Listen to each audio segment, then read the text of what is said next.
So hello guys, welcome back to my channel HK Official.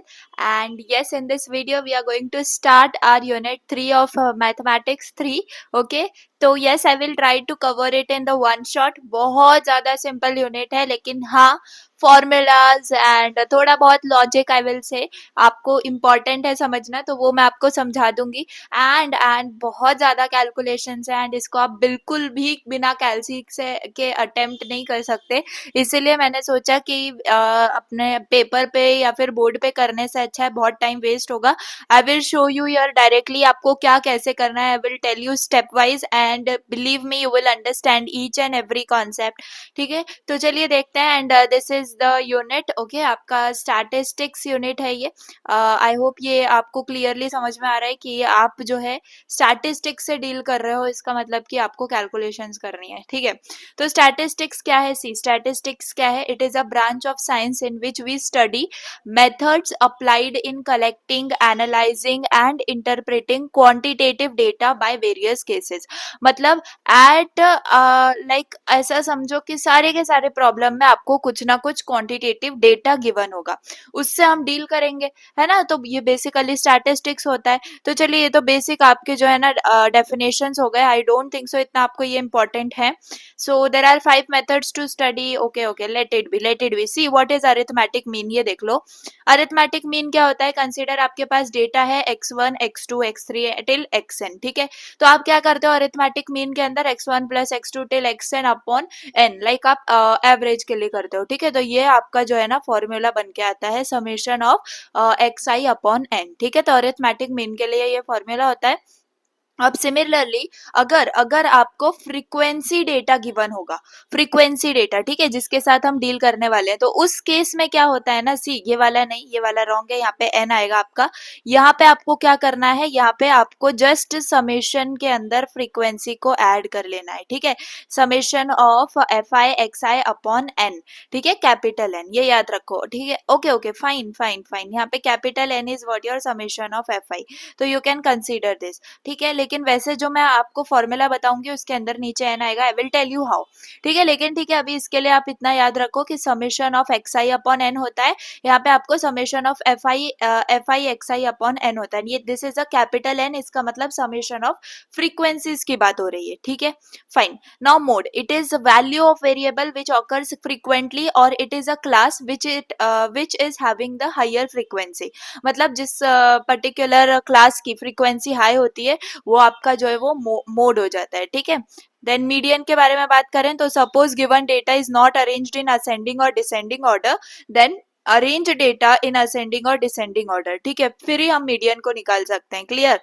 तो number of observations are even in number, then number of observations अगर हमारे पास even हो जाते हैं, ठीक है, तो उस केस में हमारा जो मीडियन होता है वो एवरेज होता है ऑफ मिडल टर्म्स. ठीक है, मिडल टर्म्स का एवरेज होता है.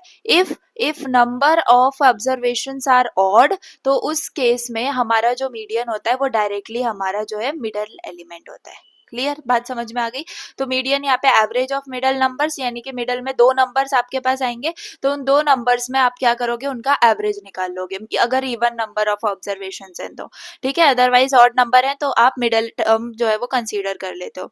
ज्योमेट्रिक मीन के अंदर आप क्या करते हो भाई? ज्योमेट्रिक मीन के अंदर x1 into x2 into xn चलता है आपका टिल 1/n की पावर में. ठीक है, वैसे हार्मोनिक मीन है. ठीक है, इनकी बिल्कुल जरूरत नहीं है. आई विल टेल यू, जो इसकी जरूरत है वो आई विल एक्सप्लेन यू. सी यहाँ पर आपके पास आएगा मीन डेविएशन. ठीक है, मीन डेविएशन, तो ये क्या है? It is defined as the arithmetic mean of absolute deviation from an average, so it is specifically called as an mean deviation about the average.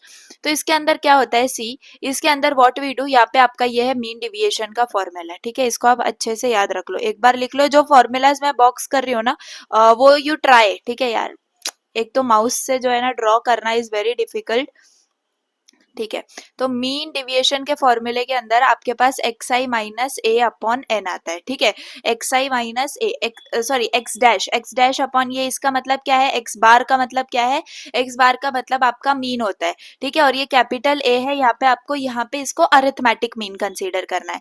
ये एक्स बार आपके ऑब्जर्वेशन का mean होता है. ठीक है, कैसे करना है विल टेल यू. ये एन आपका नंबर ऑफ ऑब्जर्वेशन होते हैं. ठीक है, सिमिलर पैटर्न में अगर आपके पास क्या आ जाए? फ्रीक्वेंसी आ जाए, तो उस केस में आप ऐसे कंसीडर करते हो, ठीक है, ऐसे कंसीडर करते हो जिसमें x i minus x bar upon n आता है एंड यहाँ पे आपके पास एफ आई ऐड हो जाता है, ठीक है, क्लियर है बात। Then standard deviation, standard deviation क्या होता है, it is the measure of amount of variation और dispersion of set of value, ठीक है, मतलब जो आपके पास डेटा है उसमें कितना आपके पास जो है ना अमाउंट ऑफ वेरिएशन है, कितनी दूर दूर आपकी वैल्यू है, ये आपका स्टैंडर्ड डिविएशन बताता है। लो स्टैंडर्ड डिविएशन क्या इंडिकेट करता है, जो वैल्यूज हैं वो आपकी मीन के क्लोज्ड है, ठीक है, और हाई क्या बताता है, आपका हाई बताता है कि जो वैल्यूज है वो स्प्रेड आउट है, ठीक है। देन ये आपका फॉर्मूला हो गया, ओके, ये फॉर्मूला आपको याद रखना है अगर अनग्रुप डेटा है तो, ठीक है, अनग्रुप डेटा है तो वो sigma is equal to under root of 1/n summation of x i minus x bar the whole square, ठीक है।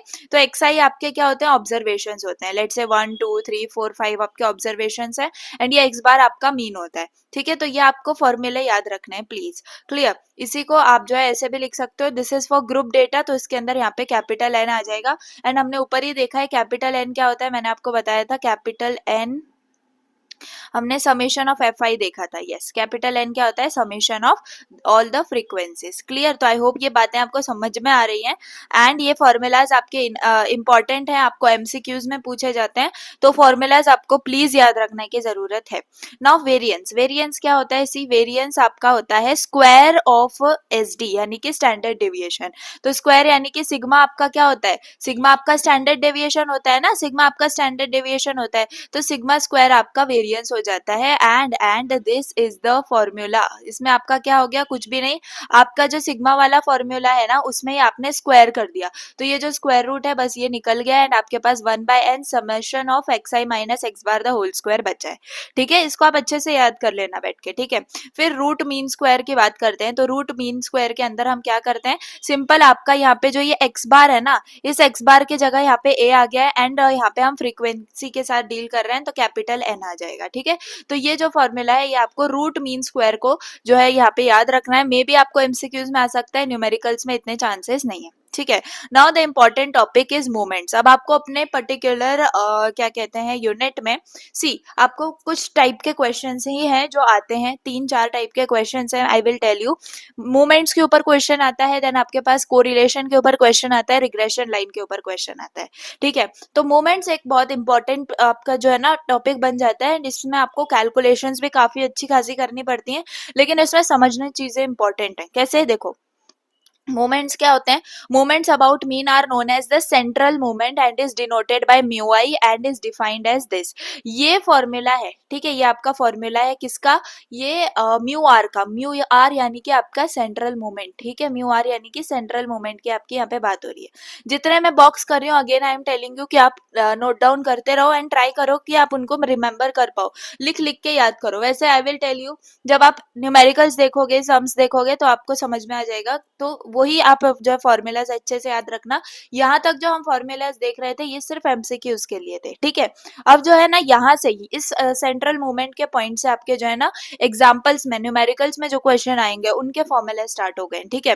तो देखो यहाँ पे आपका म्यू आर आता है summation of f i x i minus x bar upon n, और ये जो है ना रेस टू आर है, ये x i minus x bar raise to r है, ठीक है। इसको हम कैसे लिखते हैं, अगर म्यू वन है तो वो जीरो होगा, ये याद रखो, म्यू वन है तो वो पूरा जीरो हो जाता है, क्लियर, क्योंकि यहाँ पे जो भी माइनस करोगे वो जीरो हो जाएगा, तो सिंपली यहाँ पे जो मल्टीप्लीकेशन है वो आपका जीरो आ जाता है।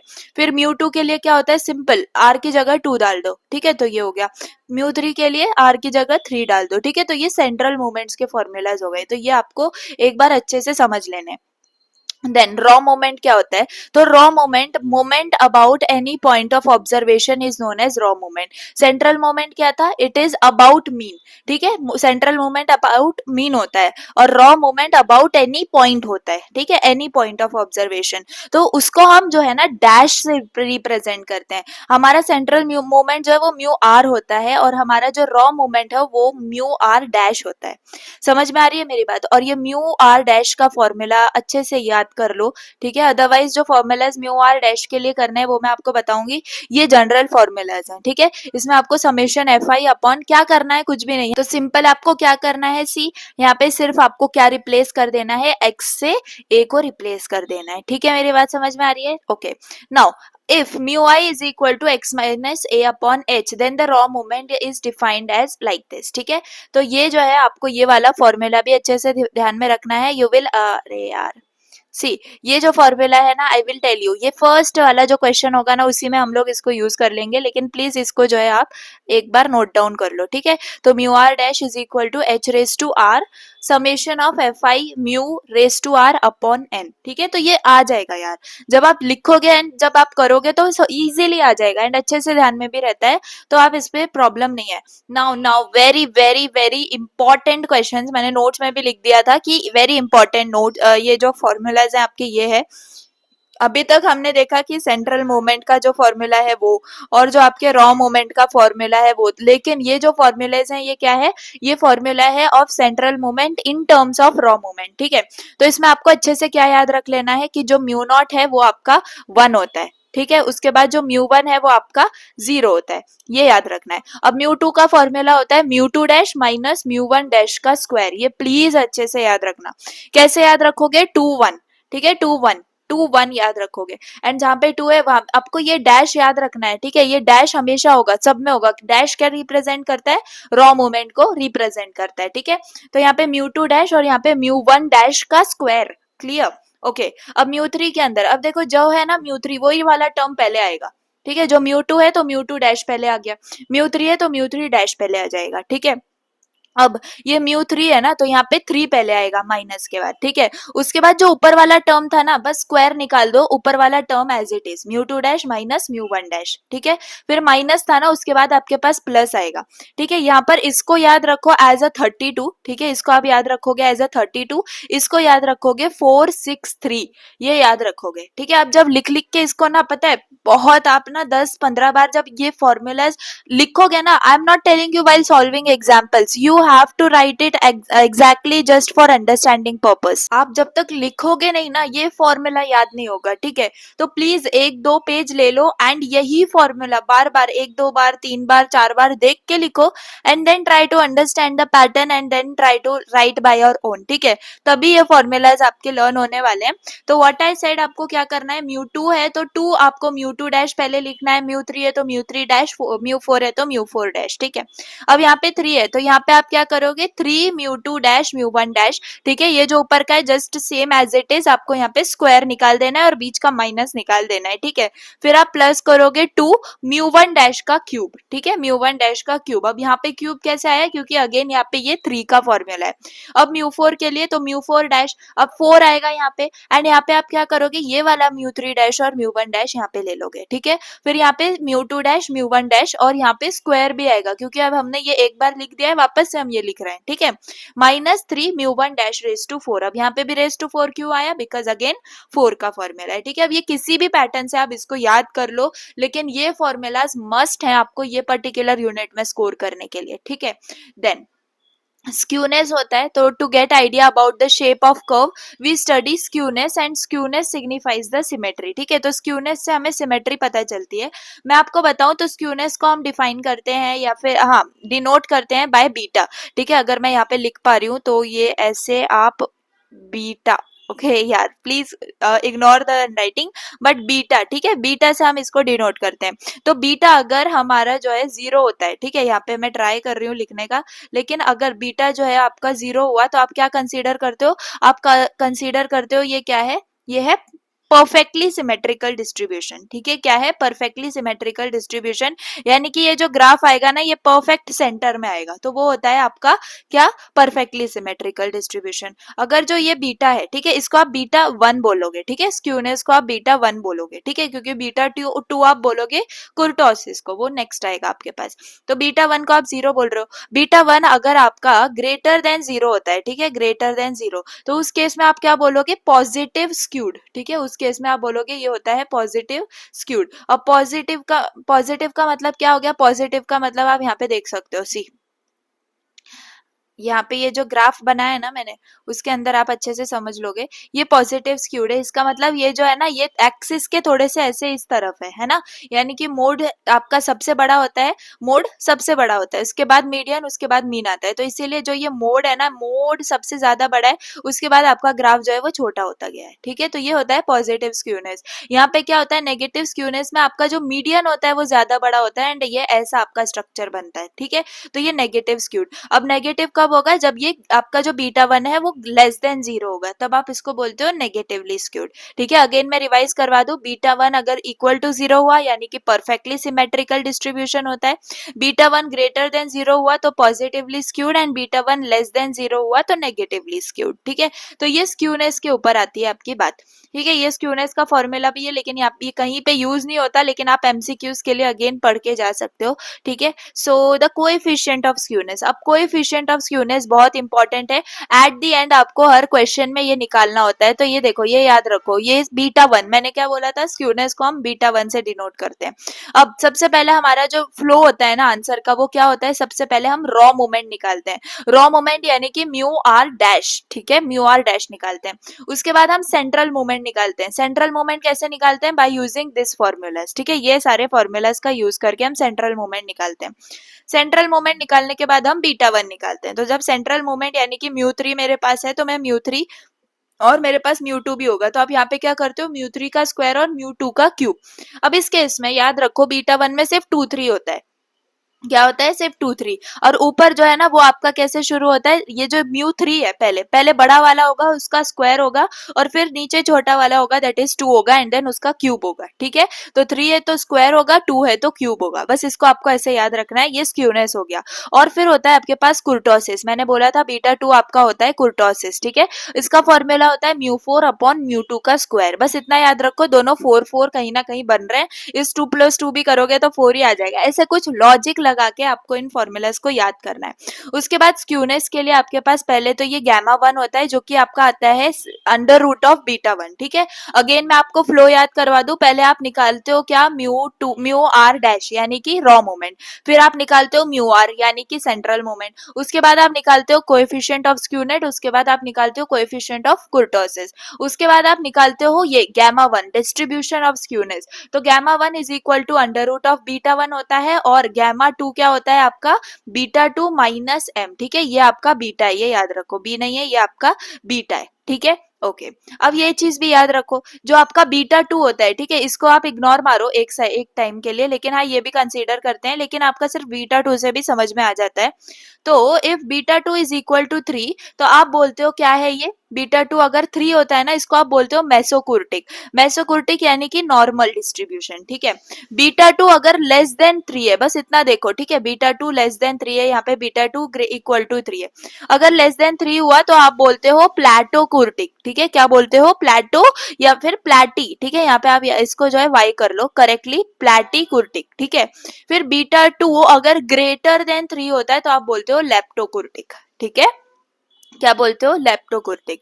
बस इतना याद रखो, बाकी ये सब याद रखने की जरूरत नहीं है, बस इतना याद रखो। ठीक है, मैंने आपके लिए पता है, मैंने बहुत अच्छे से सारे सब्जेक्ट, सारे जो यूनिट है ना आपके M3 के, सबके फॉर्मूलाज बनाए। आपको मैं एकदम बताऊं, आपने अगर एनसीएम का पेपर दिया होगा, थोड़ा बहुत पढ़ा होगा उसके अंदर, तो आपको पता चला होगा कि बिल्कुल कैल्सी के बिना आप M3 को नहीं कर सकते, कैल्सी इज मस्ट। ठीक है, तो कैलकुलेटर आपको यूज करना आना चाहिए, एंड टाइम पे करने आना चाहिए, अदरवाइज आप कैल्सी से खेलते बैठोगे, टाइम निकल जाएगा। ठीक है, तो कैल्सी के साथ, एंड कैल्सी के साथ काम करने के लिए आपको फॉर्मूले पता होने चाहिए। ठीक है, तो वो फॉर्मूलेज, क्योंकि M3 में फॉर्मूलेज के बिना कुछ नहीं है। M3 क्यों हार्ड बोला जाता है, क्योंकि इसमें फॉर्मूलेज बहुत जम्बलिंग है, and at last students gate confused कि यहाँ पे कौन सा यूज करना था, वहां पे अलग यूज कर देते हैं, एंड मार्क्स उनके कट हो जाते हैं। तो आपको क्या करना है, you have to understand, you have to learn each and every formula. And यहाँ पे तो मैं आपको समझा रही हूँ, आपको मैंने एक शीट बना के रखी है, I will put in during the exams time. ठीक है, मैं प्राइवेट टेलीग्राम चैनल पे, अगर स्टूडेंट्स को अभी चाहिए तो I will put it now as well. ठीक है, मेरे पास रेडी है, वो शीट इतनी मैंने परफेक्टली बनाई हुई है कि बस आपने एक शीट को देख लिया, आपका पूरा यूनिट रिवाइज हो गया, ऐसे बना है। तो जिन लोगों ने अभी तक प्राइवेट टेलीग्राम चैनल ऑब्वियसली ले लिया है, उनके फायदे ही फायदे हैं। मैं बहुत सारे शॉर्ट ट्रिक्स की जो है ना चीजें बना रही हूँ, मास्टर सोल्यूशंस वगैरह भी बना रही हूँ, they will get each and everything and on time, ठीक है, सब चीजें आपको मिल जाएंगी। मैं धीरे धीरे करके डाल रही हूँ क्योंकि आई नो एक बार मैं डाल दूंगी तो आपको भी हेडेक हो जाएगा एंड फिर कंफ्यूज हो जाओगे, तो मैं धीरे धीरे करके चीजें डाल रही हूँ। If you have not still आपके पास टाइम है, if you have not purchase yet, तो ये लास्ट चांस है आपके पास, यू कैन परचेज इट, ठीक है, and you can get all of the notes from each subject, ठीक है। तो चलिए ये तो बात हो गई for notes if you want, ठीक है, एंड फॉर्मूलाज की मैंने इंपॉर्टेंस आपको बता दी है एंड ये चीजें आप याद रखोगे। एक बार और रिवाइज कर लेते हैं। देखो यहाँ पे आपका जो गैमा बीटा वन की बात कर रही थी मैं, यस यहाँ पे ही बात कर रही थी। तो बीटा वन अगर इक्वल टू 0 हुआ मतलब कि परफेक्टली सिमेट्रिकल डिस्ट्रीब्यूशन होता है, बीटा वन ग्रेटर देन 0 हुआ तो पॉजिटिवली स्क्यूड, और बीटा वन लेस देन 0 हुआ तो नेगेटिवली स्क्यूड। ये बात आपने समझ ली। अब यहाँ पे स्क्यूनेस का ये फॉर्मूला भी समझ लिया। अब कुर्टोसिस है यहाँ पे, ठीक है, तो बीटा टू, यहाँ पे बीटा टू यानी कुर्टोसिस की हम बात कर रहे हैं, इक्वल टू 3 हुआ तो मेसोकुर्टिक होता है, बीटा टू लेस देन 3 हुआ तो प्लैटिकुर्टिक होता है, बीटा टू ग्रेटर देन 3 हुआ तो लैप्टोकुर्टिक होता है। बस इतनी बात आपको ध्यान में रखनी है। सी यहाँ पे ये भी फॉर्मूला आप स्टैंडर्ड डेविएशन का याद रख सकते हो, which is equal to sigma and it is equal to under root of mu two, ठीक है, न्यूमेरिकल्स में हम लोग यूज करने ही वाले हैं। And this was the complete theory till now, ठीक है, ये आपको समझना बहुत इंपॉर्टेंट थी and most of the questions आपके इसी थ्योरी से आएंगे एमसीक्यूज में, ठीक है। तो मैं एमसीक्यूज भी बहुत सारे जो है ना मैं आपको देने वाली हूँ, पीडीएफ से दूंगी directly and you will get the chance to just मतलब ऑप्शन के साथ आप उसको जो है सॉल्व करोगे and then I will give you the answers. तो ऐसे mock I will take on the private Telegram channel, ठीक है, तो आपको बहुत अच्छे से जो है प्रिपरेशन भी हो जाएगा M3 के लिए, अगर एमसीक्यूज का डर लग रहा है तो आपको, ठीक है। नाउ चलिए अब स्टार्ट करते हैं एग्जाम्पल से, ठीक है। अब मैंने यहाँ पे जो है इसको सॉल्व करना इसीलिए अच्छा नहीं समझा कि आप खुद समझ जाओगे कि कितना टाइम वेस्ट है इसके अंदर। अगर मैं पेन पेपर लेके इसको एक्सप्लेन करती तो यहाँ पे बहुत इजीली आपको समझ में आ जाएगा। सी ये जो है फर्स्ट क्वेश्चन है आपका, find first 4 central movements about for the following frequency data. इस पे इसको समझने से पहले एक बात और समझ लो कि ये सारे क्वेश्चन जो इस यूनिट में I am going to take ना, they are all your PYQs, ठीक है, आपके मोस्ट ऑफ द PYQs हैं and similar to that questions हैं, ठीक है। तो एक भी क्वेश्चन ऐसा मत समझना कि एक्स्ट्रा है या फिर मतलब ऐसे ही बस कॉन्सेप्ट अंडरस्टैंडिंग का है, नहीं, ठीक है, सारे के सारे क्वेश्चंस आपके PYQs हैं। तो एक एक क्वेश्चन को अच्छे से समझना एंड बिलीव मी अगर सिर्फ आप यही सारे क्वेश्चंस भी करके जाओगे ना तो you will get out of in this particular unit, क्योंकि I have designed it in a such way, okay. तो please please do this thing for me now. यहाँ पे फाइंड फर्स्ट 4 सेंट्रल मूवमेंट्स, अब आपको सेंट्रल मूवमेंट्स फाइंड आउट करने हैं about for the following frequency data. आपको ये table दिया हुआ है, ये x है, ये आपके पास फ्रीक्वेंसी गिवन है। तो यहाँ पे कुछ क्लास इंटरवल दिया है कि 0 से 10 तक आपके पास 6 है, 0 से 10 से 20 तक 26, 20 से 30 तक 47, लाइक दिस, ठीक है। तो ये रेंज में आपको जो है फ्रीक्वेंसी दी है। तो सबसे पहले आप फॉर्मूले से स्टार्ट करोगे। आपको direct central formula find out, central movement find out कर सकते हो क्या? नहीं, सेंट्रल मूवमेंट हमें फाइंड आउट करना है, लेकिन उस तक जाने के लिए हमें रॉ मूवमेंट पहले फाइंड आउट करना पड़ता है। तो उसके लिए आप क्या करोगे, ये फॉर्मूला का यूज करोगे, म्यू आर डैश वाला फॉर्मूला, ठीक है। ये आप प्लीज अच्छे से याद रख लो। ये h है आपके पास, h क्या होता है मैं आपको अभी बताऊंगी, याद रख लो, h raise to r summation of f u raise to r upon summation of f, again h raise to r summation of f u raise to r upon summation of f, ठीक है। और यहाँ पे जो u होगा वो आपका क्या होगा, u will be x minus A upon H, ठीक है, ये आपका क्या होगा, म्यू होगा, ठीक है। अभी आपको सब समझ में आ जाएगा, एक एक करके देखते हैं। अब x क्या है, x is equal to average of upper limit and lower limit. अब देखो हर बार हमें क्लास इंटरवल नहीं दिया जाता, कभी कभी डायरेक्ट x की वैल्यू देंगे तो हम ये वाला स्टेप स्किप कर देते हैं, ठीक है। लेकिन यहाँ पे क्लास इंटरवल दिया है तो इस केस में हमें 0 से 10 के बीच में एक एवरेज वैल्यू कंसीडर करनी होगी जो हमारा x होगा, क्योंकि हम 0 से 10 तक सब x नहीं कंसीडर कर सकते। तो 0 से 10 तक अगर हम देखें तो कुछ नहीं, एवरेज निकालो तो क्या आएगा आपके पास, 0 से 10 के बीच का एवरेज आपके पास 5 आएगा। तो 0 से 10 के बीच का जो क्लास इंटरवल है इसमें मेरा x क्या बन गया, मेरा x बन गया 5, ठीक है, यहाँ पे मेरा x बन गया 5। वैसे ही 10 और 20 के बीच में क्या बनेगा मेरा, बताओ, 15 बनेगा, करेक्ट है मेरी बात। वैसे यहाँ पे 20 35 के बीच में क्या बनेगा, 25 बनेगा। अब आगे का समझ लो, 35 होगा फिर 45 होगा, ठीक है। तो ये आपके x बन जाएंगे, क्लियर है मेरी बात, ओके। तो ये सिर्फ किस में करना है, जब क्लास इंटरवल होगा। नाउ अब हमारे पास हमें क्या निकालना है फॉर क्लास 10 to 20, ये भी चलो मैंने आपको आपको समझा दिया। अब h क्या होता है, फॉर्मूले में h भी है, तो h होती है क्लास की विड्थ। क्लास की विड्थ मतलब क्या, क्लास की विड्थ मतलब कि आपका देखो 0 से 10 तक है वैल्यू, है ना, एक पर्टिकुलर क्लास इंटरवल में 0 से 10 वैल्यू है, 10 से 20 वैल्यू है, इन सब में कॉमन ही रेंज होगी। तो मुझे बताओ डिफरेंस क्या है, 10 का डिफरेंस है। तो ये क्या है, आपकी क्लास की विड्थ है, जो कि आपका क्या है, 10 है। समझ में आ गई मेरी बात। नाउ अब आपको ये टेबल प्रिपेयर करनी है। इस यूनिट में अलावा टेबल प्रिपेयर करने के आपको कुछ नहीं करना है, बहुत सिंपल है, मैं आपको बताती हूँ। मुझे बताओ अभी तक की चीजें आपको क्लियर हो गई। म्यू आर डैश, आपको ये वाला फॉर्मूला याद करना है, फिर आपको ये म्यू कैसे निकालना है, ये उसका फॉर्मूला है, एंड एक्स कैसे कैलकुलेट करना है, ये आपको समझ गया है। एंड एच क्या होता है, एच होता है क्लास वेट। ठीक है, अब आपको यहाँ पे ये टेबल प्रिपेयर करनी है। ठीक है, ये टेबल क्यों प्रिपेयर करनी है, आपको पता है फॉर्मूला क्या है, mu r dash is equal to h raise to r summation of f u raise to r upon summation of f. कौन सा फॉर्मूला बोला अभी मैंने, ये वाला फॉर्मूला बोला है ना, ये वाला फॉर्मूला। तो ये वाला फॉर्मूला अप्लाई करने के लिए आर आप 1 2 3 4 तक लेते हो, ये बात याद रखो। ठीक है, तो 4 तक लेते हो, तो यहाँ पे ये 4 तक क्यों लेते हो भाई, क्योंकि आपके पास जो सेंट्रल मोमेंट है वो 4 तक ही निकाला जाता है। क्लियर। अब यहाँ पे बात आती है आपके mu 1 dash, mu 2 dash, mu 3 dash, mu 4 dash. ठीक है, तो आपके लिए यहाँ पे h रेस टू r है, तो r आपका यहाँ पे 1 हो गया। Mu summation of f u raise to r है, r आपका यहाँ पे 1 हो गया। ठीक है, तो इस केस में ये फॉर्मूला है। तो मुझे बताओ यहाँ पे क्या है, समेशन ऑफ एफ यू आया, फिर उसके बाद वैसे यहाँ पे क्या आएगा, स्क्वायर आएगा, फिर यहाँ पे क्यूब आएगा, यहाँ पे रेस टू 4 आएगा। तो इसीलिए आपको टेबल में कहाँ तक जाना है, f u square, f u cube, f u raise to 4 तक जाना है।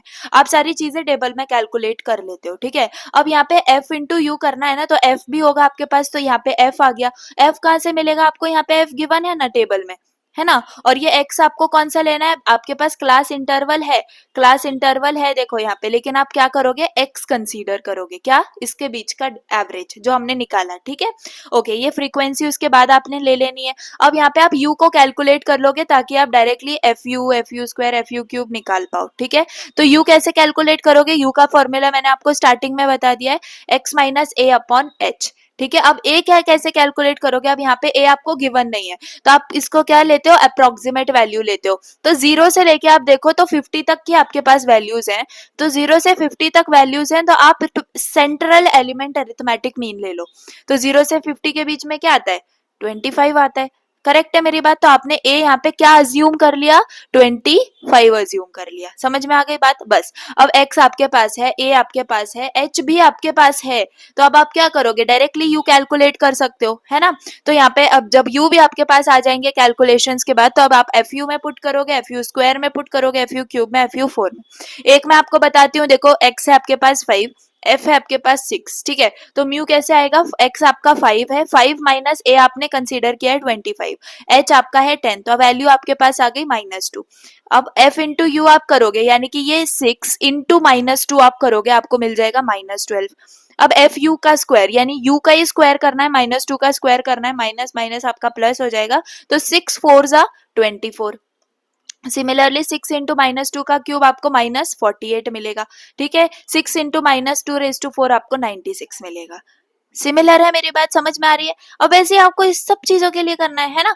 अब आपको एट लास्ट जब आपकी ये सारी वैल्यूज कंसीडर हो जाएंगी, क्लियर हो जाएंगी, अब आप देखो आपको फॉर्मूले में क्या क्या लग रहा है, मुझे समेशन एफ लग रहा है, और समेशन एफ यू का जो पावर है वो लग रहा है, समेशन। समेशन का मतलब ये जो टेबल में वैल्यूज आई है उनको आप ऐड कर लो। तो 6 प्लस 26 प्लस 47 प्लस 15 प्लस 6 आप करोगे, you will gate 100 over year. ठीक है, तो ये क्या है आपका समेशन ऑफ एफ निकल के आ गया। ये क्या है आपका, ये समेशन है, समेशन ऑफ एफ है। ठीक है, similarly summation of f you निकल के आएगा, जब आप ये पूरे कॉलम को ऐड कर दोगे, यू विल गेट -11। ये वाला क्या है, summation of f u square, आप इसका निकालोगे तो आपके पास आएगा 89, फिर आपके पास आएगा -11, देन 233। समझ में आ गई मेरी बात। जस्ट जितना ऐड किया उस पे ध्यान दो, ये जो है ना इस पे ध्यान मत दो, ये सारे वैल्यूज ये जो पेंसिल से लिखे हैं इन पे ध्यान मत दो। ठीक है, ये कुछ नहीं है, जो मैं अंडरलाइन कर रही हूँ समझा रही हूँ उसको समझो। ठीक है, तो ये क्या है, -11, 89, -11, 233, ये आपके पास आ गए summation f u square, summation f u cube, summation f u raise to 4। ठीक है, ये याद रख लिया हमने। ओके, अब कुछ नहीं, फॉर्मूला है आपके पास, पुट पुट कर दो वैल्यूज, आपको आपका जो रॉ मोमेंट है वो यहाँ पे आपको मिल जाएगा। तो mu one dash is equal to, ये फॉर्मूला है, एच आपके पास 10 है, आपके पास समेशन एफ यू की वैल्यू है, समेशन ऑफ एफ की वैल्यू है, पुट करो, यू विल गेट -1.1। क्या मिला ये आपको? म्यू वन डैश मिला। अब म्यू टू डैश क्या मिलेगा? जस्ट आपको यहाँ पे फॉर्मूले में आर की जगह 2 को पुट कर देना है। यही तो फॉर्मूला है, अगेन दिखा दूं, यही वाला तो फॉर्मूला हम यूज कर रहे हैं यहाँ पे, है ना? Okay fine. चलो यहाँ पे आपने 2 के लिए किया, आपको 89 मिल गया। सिमिलरली 3 के लिए किया, आपको -110 मिल गया। यहाँ पर म्यू 4 के लिए किया, आपको ये मिल गया। ठीक है, अब यहाँ पे आ जाओ। यहाँ पे आपने क्या कर लिया है? आपने mu one dash, mu two dash, mu three dash, mu four dash कर लिए कैलकुलेट। ये पूरे के पूरे आपके क्या थे? ये पूरे के पूरे आपके जो है ये रॉ मूवमेंट्स थे। क्या थे? Raw movements. ठीक है, अब आपको कैलकुलेट करना क्या था? Central movement. तो सेंट्रल मूवमेंट के लिए मैंने आपको फॉर्मूलाज याद करने बोले थे, एक बार फिर से दिखाती हूँ मैं जाके। See I am taking more time in this particular question क्योंकि ये फर्स्ट क्वेश्चन है आपका, अदरवाइज आपको आगे से समझ में आ जाएगी ट्रिक। ये आपके हैं सेंट्रल मूवमेंट, रॉ मूवमेंट से आप कैसे निकालते हो उसका ये फॉर्मूला है। ठीक है, तो ये फॉर्मूलाज अब आपको अप्लाई करना है एंड म्यू फोर तक के आपको सेंट्रल मूवमेंट्स कैलकुलेट कर लेने हैं। ठीक है, चीज है आपके हाथ में, आपको जस्ट सॉल्व करना है। देखो म्यू टू का formula mu two dash minus mu one dash. Mu two dash आपके पास है क्या? 89, आपने पुट कर दिया। म्यू वन डैश क्या है आपके पास? वो है -1.1, तो आपने यहाँ पे पुट कर दिया, you got the value this. Similarly आपने म्यू थ्री डैश कैलकुलेट कर लेना है, सॉरी म्यू थ्री कैलकुलेट कर लेना है, सिमिलरली म्यू फोर को कैलकुलेट कर लेना है।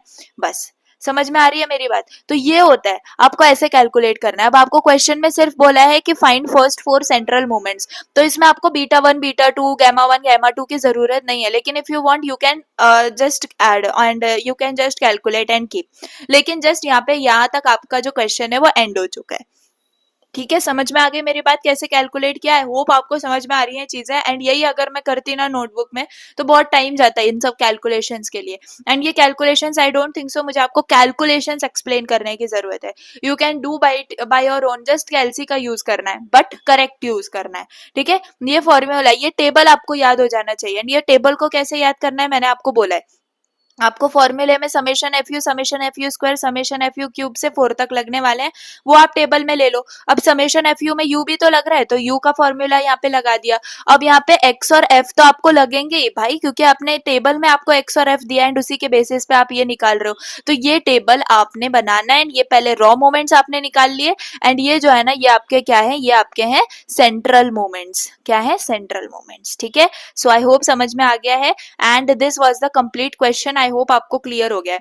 Now let's move on to the second question. See, अब आपने फर्स्ट क्वेश्चन अच्छे से समझ लिया होगा ना, तो ये आपको बहुत ज्यादा सिंपल लगेगा। देखो, for the following distribution find first 4 movements about mean. अब अबाउट मीन भी बोल दिया ना, इसका मतलब सेंट्रल मीन होता है। ठीक है, क्योंकि मैंने आपको सेंट्रल मूवमेंट होता है, क्योंकि मैंने आपको बताया रॉ मूवमेंट क्या होता है? आपके अबाउट अ पर्टिकुलर पॉइंट होते हैं, और सेंट्रल मूवमेंट क्या होता है? अबाउट योर मीन होते हैं। तो अगर यहाँ पे सेंट्रल मूवमेंट डायरेक्टली नहीं बोला है एंड अबाउट मीन भी बोला है, इसका मतलब आपको सेंट्रल मूवमेंट ही कैलकुलेट करना है। ऑल्सो आपको फाइंड आउट करने बोला है beta one, beta two, standard deviation आपको यहाँ पे कैलकुलेट करना है एंड अरिथमेटिक मीन भी आपको यहाँ पे कैलकुलेट करना है। और ये टेबल आपको गिवन है। ठीक है, ये टेबल आपको गिवन है, तो इसमें सबसे पहले आप कैसे करोगे? वही फॉर्मूला से स्टार्ट करोगे। ठीक है, म्यू आर डैश का, क्योंकि सेंट्रल मोमेंट फाइंड आउट करने के लिए रॉ मोमेंट पता होना चाहिए। उसके बाद हमारे पास टेबल के लिए हमें म्यू भी चाहिए, क्योंकि हमें एट लास्ट यू के साथ मल्टीप्लाई करना है फ्रीक्वेंसी को, और वैसे ही क्लास विड्थ। अब मुझे बताओ यहाँ पे क्लास विड्थ क्या है? यहाँ पे तो क्लास विड्थ है ही नहीं। तो देखो सिंपल है, 2 से लेके आप 2.5 के बीच में जो डिफरेंस है वो देख लो। 2.5 से 2 के बीच में जो क्या डिफरेंस है आपके पास? 0.5 का डिफरेंस है, तो वही आपका क्या हो गया? एच हो गया। सेम टेबल है कि नहीं है? एक्स है आपके पास, एफ है, म्यू है, एफ यू है, f u square, f u cube और एफ यू रेज टू 4।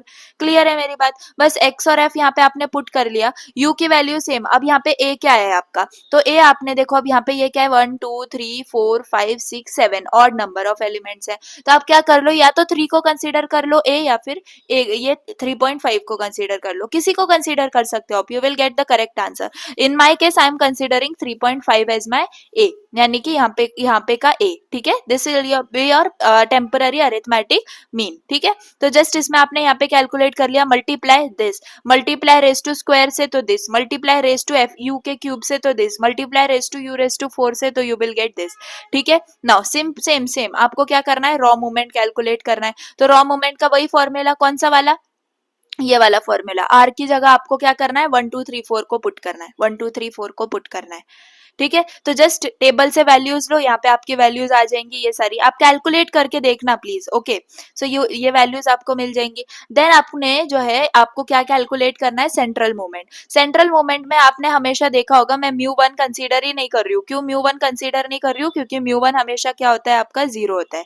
ठीक है, ये बात याद रखो, म्यू 1 आपका जो है 0 होता है और म्यू 0 आपका 1 होता है। ठीक है, तो उनकी अभी जरूरत नहीं है क्योंकि वो ऑलरेडी प्री डिफाइंड है। तो म्यू 2 म्यू 3 म्यू 4 चार ही वैल्यूज आपको निकालनी है। तो बस वही वाले formulas, mu 2 dash minus mu 1 dash, यही फॉर्मूलाज आपको काम देंगे सेंट्रल मूवमेंट निकालने के लिए। ठीक है, तो ये फॉर्मूलाज जस्ट अप्लाई करो, आपके पास रॉ मोमेंट्स की वैल्यू है, डायरेक्टली आपको यहाँ पे वैल्यू मिल जाएगी and this are your final values. ठीक है, आप इनको देख सकते हो, मे बी कहीं ना कहीं वैल्यूज रॉन्ग हो सकती हैं, लेकिन हाँ जो कॉन्सेप्ट है वो आपको समझ में आ जाएगा।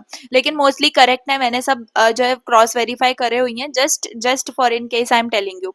अब हमने सेंट्रल मोमेंट्स निकाल लिए, आपके पास बीटा 1 भी आना चाहिए। तो for beta 1 you will get this value 2.58 something. ठीक है, बीटा 2 के लिए आपके पास फॉर्मूला अप्लाई करो, just you will get the values, you will get this value. अब आपको स्टैंडर्ड डेविएशन भी बोला है, तो स्टैंडर्ड डेविएशन क्या होता है, see this is the formula जो मैंने आपको बताया भी था।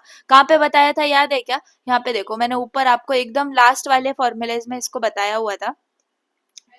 यस, यहाँ पे sigma is equal to under root of mu 2, ये क्या है, आपका स्टैंडर्ड डेविएशन का फॉर्मूला है। तो सबसे बाद में आपके पास सेंट्रल मोमेंट तो डिफाइंड है ही ना, तो आपके पास म्यू 2 पहले से ही है क्या, 0.5715, तो बस वही आपको यहाँ पे पुट कर लेना है अंडर रूट म्यू 2 में and you will get this value. ठीक है, अब अरिथमेटिक मीन, अब हमने टेम्पररी अरिथमेटिक मीन क्या लिया था, 3.5 लिया था, उसमें आपको क्या ऐड करना है, म्यू 1 डैश को ऐड करना है। ये बहुत इंपॉर्टेंट फॉर्मूला है, इसको आप याद कर लो।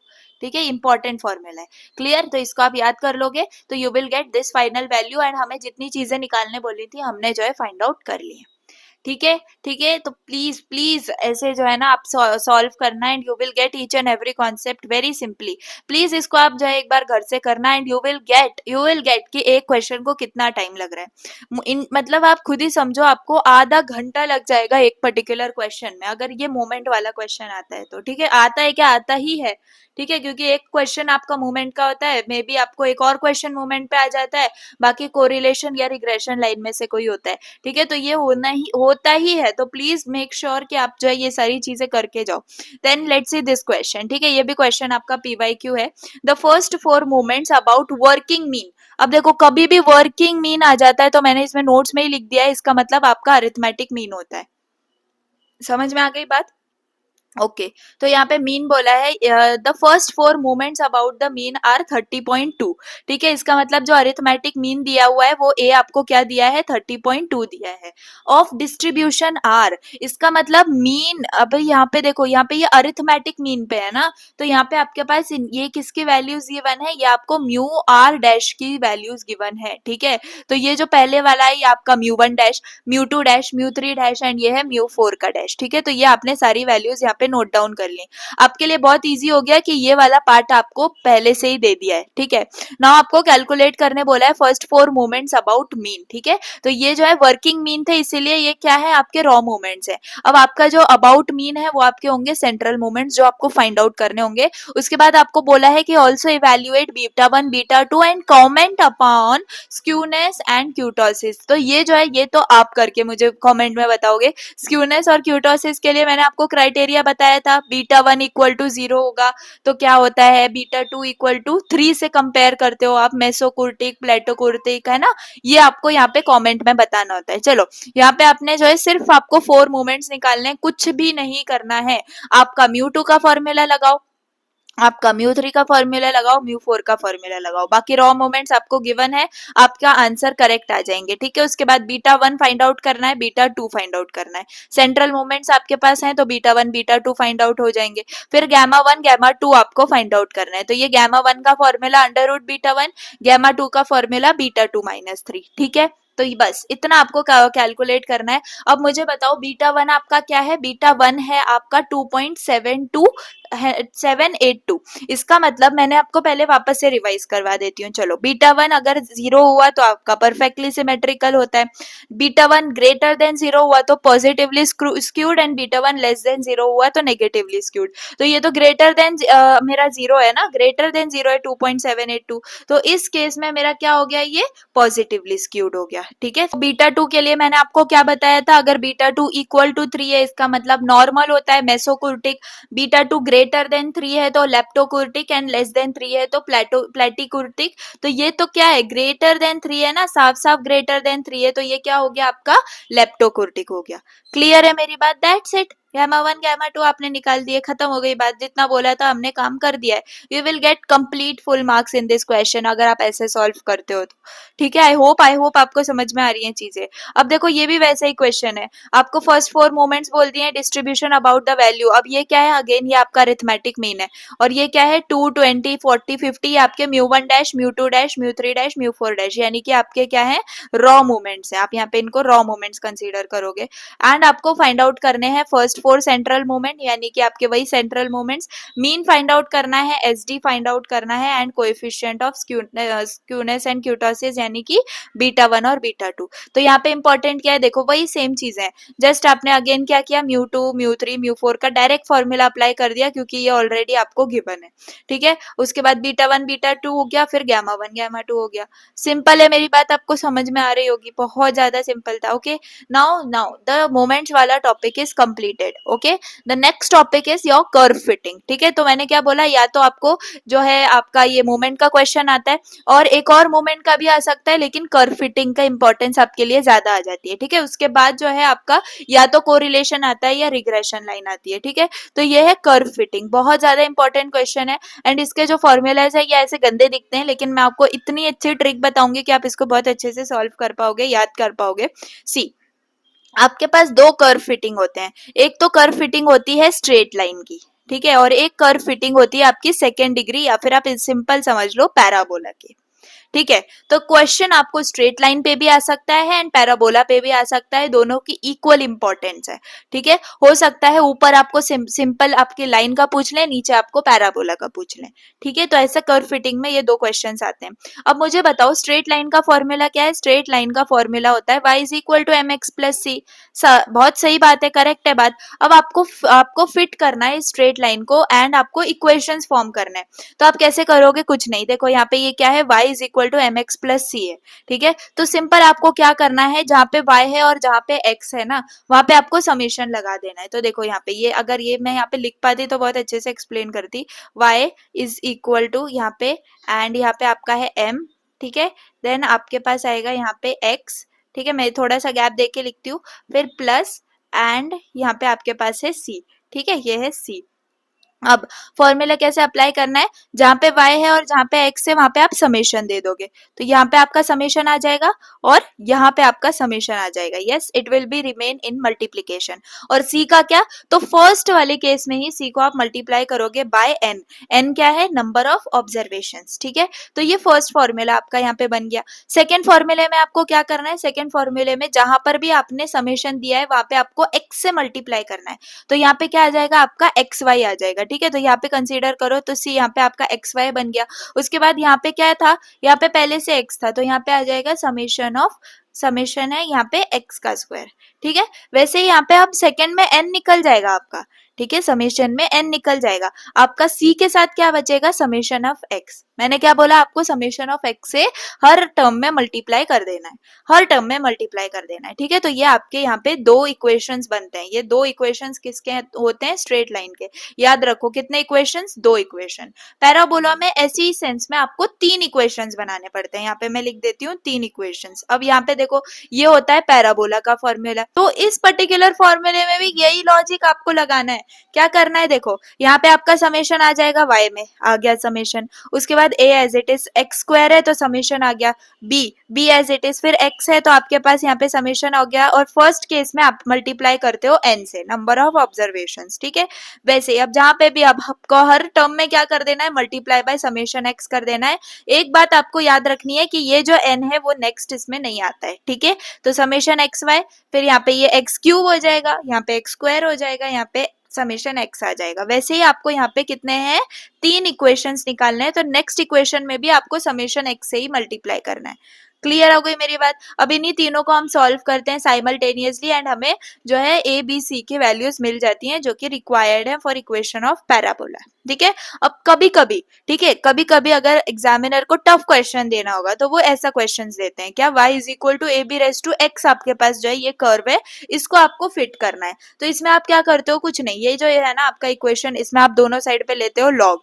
ठीक है, तो दोनों साइड में लॉग लोगे तो मुझे बताओ यहाँ पे log y है विच इज इक्वल टू यहाँ पे a b raise to x है ना, तो log a b raise to x हो गया।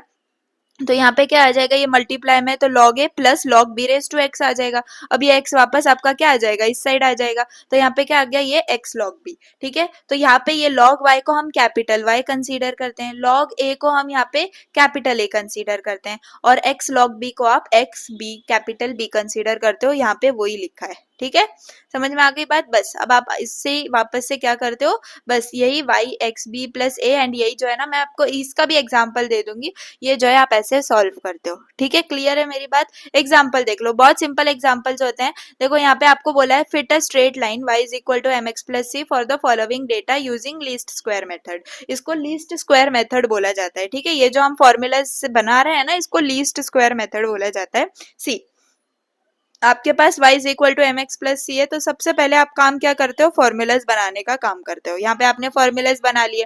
अब आपको क्या चाहिए मुझे बताओ, इस फॉर्मूले में क्या है, समेशन y है, तो समेशन y आपको चाहिए। फिर क्या है, समेशन x है जो आपको चाहिए, है ना। फिर यहाँ पे क्या है आपके पास, ये तो चलो कांस्टेंट वैल्यूज है, एक्स वाई के टर्म्स में जितनी वैल्यूज है, समेशन एक्स वाई है आपके पास, समेशन एक्स स्क्वायर है आपके पास, समेशन एक्स स्क्वायर, और समेशन एक्स तो पहले ही ले लिया। ठीक है, तो मतलब इन वैल्यूज को हमें कैलकुलेट करना है ताकि हम इस इक्वेशंस में पुट कर सकें। तो हम कैसे करेंगे, हमारे पास टेबल आ जाएगा x y x square x y, क्योंकि आपको एट दी एंड समेशन करना है ना।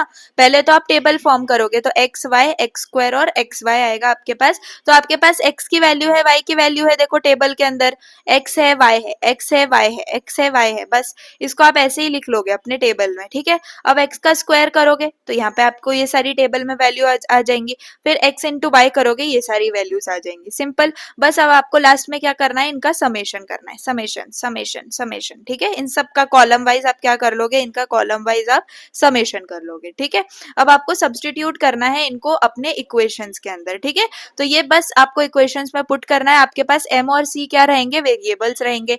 तो अब कुछ नहीं, यही जो पूरे के दोनों है ना, ये आप क्या करोगे, ये आप पुट कर लोगे अपने कैलसी में। ठीक है, तो solving these two equation simultaneously, simultaneous equation solve करने आता है कैलसी के ऊपर। ठीक है, अदरवाइज आप चाहो तो नॉर्मल फॉर्मूले, मतलब नॉर्मल जो आपका मेथड है उससे भी कर सकते हो, बट मैं बोलूंगी आप अपना टाइम जो है ना बचाने के लिए आप कैलसी यूज करो। You will get these two values, m is equal to 2 and c is equal to -5। ठीक है, तो अब जो है y is equal to m x plus c में आप पुट करोगे तो ये आपके पास इक्वेशन मिला फाइनल, जो कि आप यूज करोगे। ठीक है, so this will be the final equation. Clear, now this ऐसे ही आपको क्या करना है, y is equal to m x plus c के अंदर ऐसे ही आपको करना है फॉर्म। ठीक है, तो ये टेबल याद रखो एंड ये सब्स्टिट्यूशन याद रखो। ठीक है, सिमिलर फॉर्मेट में आपको ये भी करना है। Now do this as your homework. ठीक है, आपको क्या बोला है, अगेन स्ट्रेट लाइन है यहाँ पे एंड आपको क्या फाइंड आउट करना है, y एट 22 फाइंड आउट करना है। कुछ नहीं, same to same as it is ऊपर वाले के जैसा आपको करना है, एज इट इज। ठीक है, सेम प्रोसेस सेम प्रोसेस, बस एट द एंड आपको बोला है y एट 22, इसका मतलब x की जगह आपको 22 पुट करना है एंड y की वैल्यू को फाइंड आउट करना है। ये आप एज एन होमवर्क करना। सी, यही दो फॉर्मूलाज आए हैं आपके पास, यही टेबल आया है, सब्स्टिट्यूट वही किया है आपने इक्वेशंस में एंड एट द एंड आपने क्या किया है, m और c की वैल्यू आ गई है। अब लास्ट y इज एट 22 में आप क्या करोगे, आपके पास ये ऐसी इक्वेशन आ जाएगी y is equal to m x plus c की। तो अब आप क्या करोगे, यहाँ पे x की जगह ये 22 को पुट करोगे एंड मुझे कमेंट सेक्शन में बताओगे कि y की वैल्यू क्या आई है आपके पास। ठीक है, तो ये आपको ऐसे करना है। अब similarly y is equal to a x square plus b x plus c, तो इसमें कैसे करोगे, वही सेम जो मैंने आपको फॉर्मूलाज बनाना तो सिखाई दिया है, फॉर्मूलाज बनाओ। अब इसमें देखो आपको कितनी टर्म्स चाहिए, तो ये सारी टर्म्स आपको इसके अंदर देख के समझ में आ जाएंगी कि ये सारी टर्म्स मुझे चाहिए। तो अब आप इसको टेबल में पुट करोगे, ठीक है, सारी की सारी टेबल्स में आपने पुट किया, एक्स वाई की वैल्यूज आपको गिवन है। अब आपको क्या करना है, आपने इसका सबका समेशन निकाल लेना है वैल्यूज को फाइंड आउट करके। तो ये सारे के सारे आपके जो है ना, यहाँ पे देख लो ये सारे समेशन आपके आए हैं, ठीक है। तो आपको ये बहुत ध्यान से करना है, एक भी गलत तो पूरा सम रॉन्ग हो जाता है, ये बहुत बड़ा आपका लॉस है यूनिट 3 का। तो आपको हर चीज बहुत अच्छे से करनी है। एंड जैसे कि 3 इक्वेशंस हैं, तो आपने सारी ये जो वैल्यूज है ना, इन इक्वेशंस के अंदर जो है पुट कर दी है, ठीक है, इन इक्वेशंस में पुट कर दी है। अब आपको क्या करना है, इन सबको साइमल्टेनियसली सॉल्व करना है, ठीक है। कैल्सी में जाओ, 3 इक्वेशंस का ऑप्शन क्लिक करो, साइमल्टेनियसली सॉल्व करो, you will get this a b c की वैल्यू, ठीक है। अब इसको आप इक्वेशन ऑफ पैराबोला के अंदर पुट कर दो and this is your final answer, ठीक है। कर्व फिटिंग से इजी आपका कोई क्वेश्चन नहीं है, ठीक है। नाउ ये है आपका अब कोरिलेशन आ जाता है, इसका मतलब हमने जो है आधा यूनिट अपना कंप्लीट कर लिया है। एंड इससे ज्यादा आपको कोई टाइप का क्वेश्चन नहीं आएगा मोमेंट्स और कर्व फिटिंग में, आपको इससे ज्यादा कोई क्वेश्चन नहीं आता। इसका मतलब आपका क्वेश्चन 1A और क्वेश्चन बी 1B और क्वेश्चन 2A क्वेश्चन 2B आपका सेट हो गया है। अब क्वेश्चन 1C और क्वेश्चन 2C, ठीक है, ये दोनों क्वेश्चन के लिए आपको मेहनत करनी है, जिसमें आपका या तो कोरिलेशन आता है या फिर रिग्रेशन लाइन आती है, ठीक है। आप चाहो तो या तो कोरिलेशन पढ़ के जाओ या तो रिग्रेशन लाइन पढ़ के भी जा सकते हो। अगर आप चाहते हो कि आप दोनों भी ऑप्शन अपने रखना चाहते हो तो आप दोनों पढ़ के जाओ। एंड बहुत सिंपल है, लेट मी टेल यू कि आपको इसको कैसे करना है। तो आपको कोरिलेशन से मैं आप समझाती हूँ। सो कोरिलेशन के अंदर क्या करना होता है, see if the change in one variable affects the change in another variable then the variable is said to be correlated, ठीक है। अगर किसी एक वेरिएबल की वजह से कोई और वेरिएबल अफेक्ट हो रहा है, इसका मतलब वो दोनों वेरिएबल्स क्या हैं, आपके कोरिलेटेड है। और जो कोरिलेशन है इसको हम लीनियर भी कह सकते हैं, नॉन लीनियर भी, ये क्लासिफिकेशन होता है आपका, ठीक है। बाकी ये सारी थ्योरी है, देखो मैं आपको बताती हूँ। See if the number of observation are large then to find correlation we use Karl Pearson coefficient of correlation denoted as r of x by x comma y, ठीक है। तो हम इसको यूज करते हैं एंड ये क्या है आपका, ये आपका है कोरिलेशन का हम निकालते हैं इससे कोएफिशिएंट, ठीक है। तो अभी जो कोएफिशिएंट ऑफ कोरिलेशन है वो है आपका कार्ल पियर्सन, ठीक है। तो क्वेश्चन में Karl Pearson coefficient of correlation आ सकता है। तो इसमें हमें फाइंड आउट क्या करना है, हमें फाइंड आउट करना है r of x comma y. तो इसमें क्या करना होता है, देखो r of x comma y का ये आपका फॉर्मूला है, इसको आप नोट डाउन कर लो, ठीक है।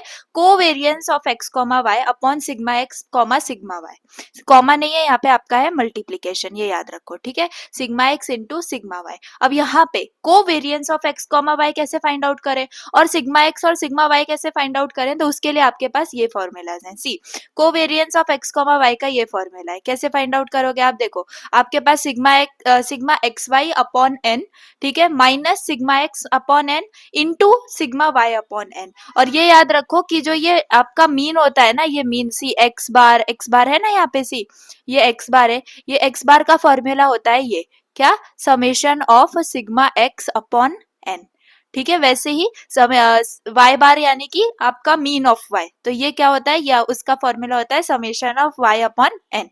क्लियर है मेरी बात, आपको समझ में आ रही है। तो कोवेरिएंस आप इस फॉर्मूले से निकालते हो या फिर आप ये भी फॉर्मूला, दोनों का मतलब एक ही है, ठीक है। ओके फाइन, तो कोवेरिएंस कैसे निकालना है ये क्लियर हो गया। अब सिग्मा एक्स सिग्मा वाई देख लो, सिग्मा एक्स सिग्मा वाई आप ऐसे निकालते हो, बहुत ज्यादा सिंपल फॉर्मूला है, एक बार आप लिखोगे तो समझ में आ जाएगा। सी सिग्मा एक्स में आप अंडर रूट करते हो summation of x square upon n minus bracket में summation of x by n the whole square. यहाँ पे ध्यान दो, ये समेशन ऑफ एक्स का स्क्वायर है, इसका मतलब एक्स स्क्वायर, आपके पास जो टेबल होती है, आपको टेबल में कंसीडर करना होता है एक्स, ठीक है, फिर कंसीडर करना होता है आपको वाई, फिर आप कंसीडर करते हो एक्स स्क्वायर, ठीक है, फिर उसके बाद आप कंसीडर करते हो वाई स्क्वायर, क्लियर, उसके बाद आप कंसीडर करते हो एक्स वाई, ठीक है। तो अब ये जो है ये आपकी क्या बनती है, आपकी ऐसी टेबल बनती है। आप हमेशा याद रखो कोरिलेशन में यही टेबल बनानी है, तो आपको इसको याद कर लेना है, क्लियर। थोड़ा सा इग्नोर मारो, लेकिन मैंने माउस से बनाया है तो सिंपल, बस इतना याद रखो, समझ में आ रहा है आपको, x y x square y square और एक्स वाई। तो इसके अंदर जो ये एक्स स्क्वायर है ना, इस एक्स स्क्वायर का समेशन, ठीक है, इस एक्स स्क्वायर का समेशन अपॉन एन, एन क्या है आपका नंबर ऑफ ऑब्जर्वेशंस, और ये समेशन ऑफ एक्स कौन सा, ये वाला समेशन ऑफ एक्स, ये वाला समेशन ऑफ एक्स है, ठीक है, upon n then the whole square आपको करना है। सिमिलर पैटर्न में समेशन ऑफ वाई स्क्वायर यानी कि ये वाला वाई स्क्वायर आपको यहाँ पे कंसीडर करना है, यहाँ पे, और यहाँ पे एन आपके नंबर ऑफ ऑब्जर्वेशन, और यहाँ पे समेशन वाई में आप ये वाला समेशन वाई कंसीडर करोगे। क्लियर है, मेरी बात समझ में आ रही है? और ये समेशन एक्स वाई कहाँ पे यूज होता है? यहाँ पे यूज होता है आपके कोवेरियंस के फॉर्मूले में। ठीक है, ओके ओके तो चलिए, ये तो सारी बातें हैं। आप ये रिमार्क एज एन रिमार्क समझ सकते हो, इसको आप एमसीक्यूज के लिए पढ़ लेना। वैसे देखो, correlation is denoted by r, ये आप याद रखो। रेंज ऑफ कोरिलेशन हमेशा आपका कोरिलेशन -1 से 1 के बीच में आता है। अगर आपका आर ग्रेटर देन 0 है तो जो कोरिलेशन है वो पॉजिटिव होती है। ओके, आर अगर लेस देन 0 है तो कोरिलेशन आपकी नेगेटिव होती है। आर अगर आपका 0 आ रहा है कोएफिशिएंट ऑफ कोरिलेशन, तो इसका मतलब वेरिएबल जो है वो आपके कोरिलेटेड नहीं। ठीक है, उसके बाद आर अगर 1 है आपका, then there exist perfect positive correlation. Clear? R अगर -1 है तो आपके पास क्या एग्जिस्ट कर रहा है? Perfect negative correlation. ओके, तो ये बात हो गई। चलो, ये थ्योरी हो गई कोएफिशिएंट ऑफ कोरिलेशन की। अब रिग्रेशन के बारे में भी थ्योरी देख लेते हैं, उसके बाद सबके न्यूमेरिकल्स एक साथ देख लेंगे। चाहे तो मैं वापस से आपको रिग्रेशन का वहां पे रिवाइज करवा दूंगी। See, the line of regression gives best estimate for the values of one variable and some specific value of other variable. यहाँ पे फॉर्मूलाज क्या बनते हैं? सी, आप regression y on x find out करोगे। देखो, ये दो फॉर्मूलेज हैं, ठीक है? ये regression of y on x and यहाँ पे regression of x on y। तो जब y ऑन x और x ऑन y के अंदर ना बहुत ज्यादा स्टूडेंट्स कंफ्यूजन हो जाते हैं एंड जो फॉर्मूला है वो गलत लिखते हैं।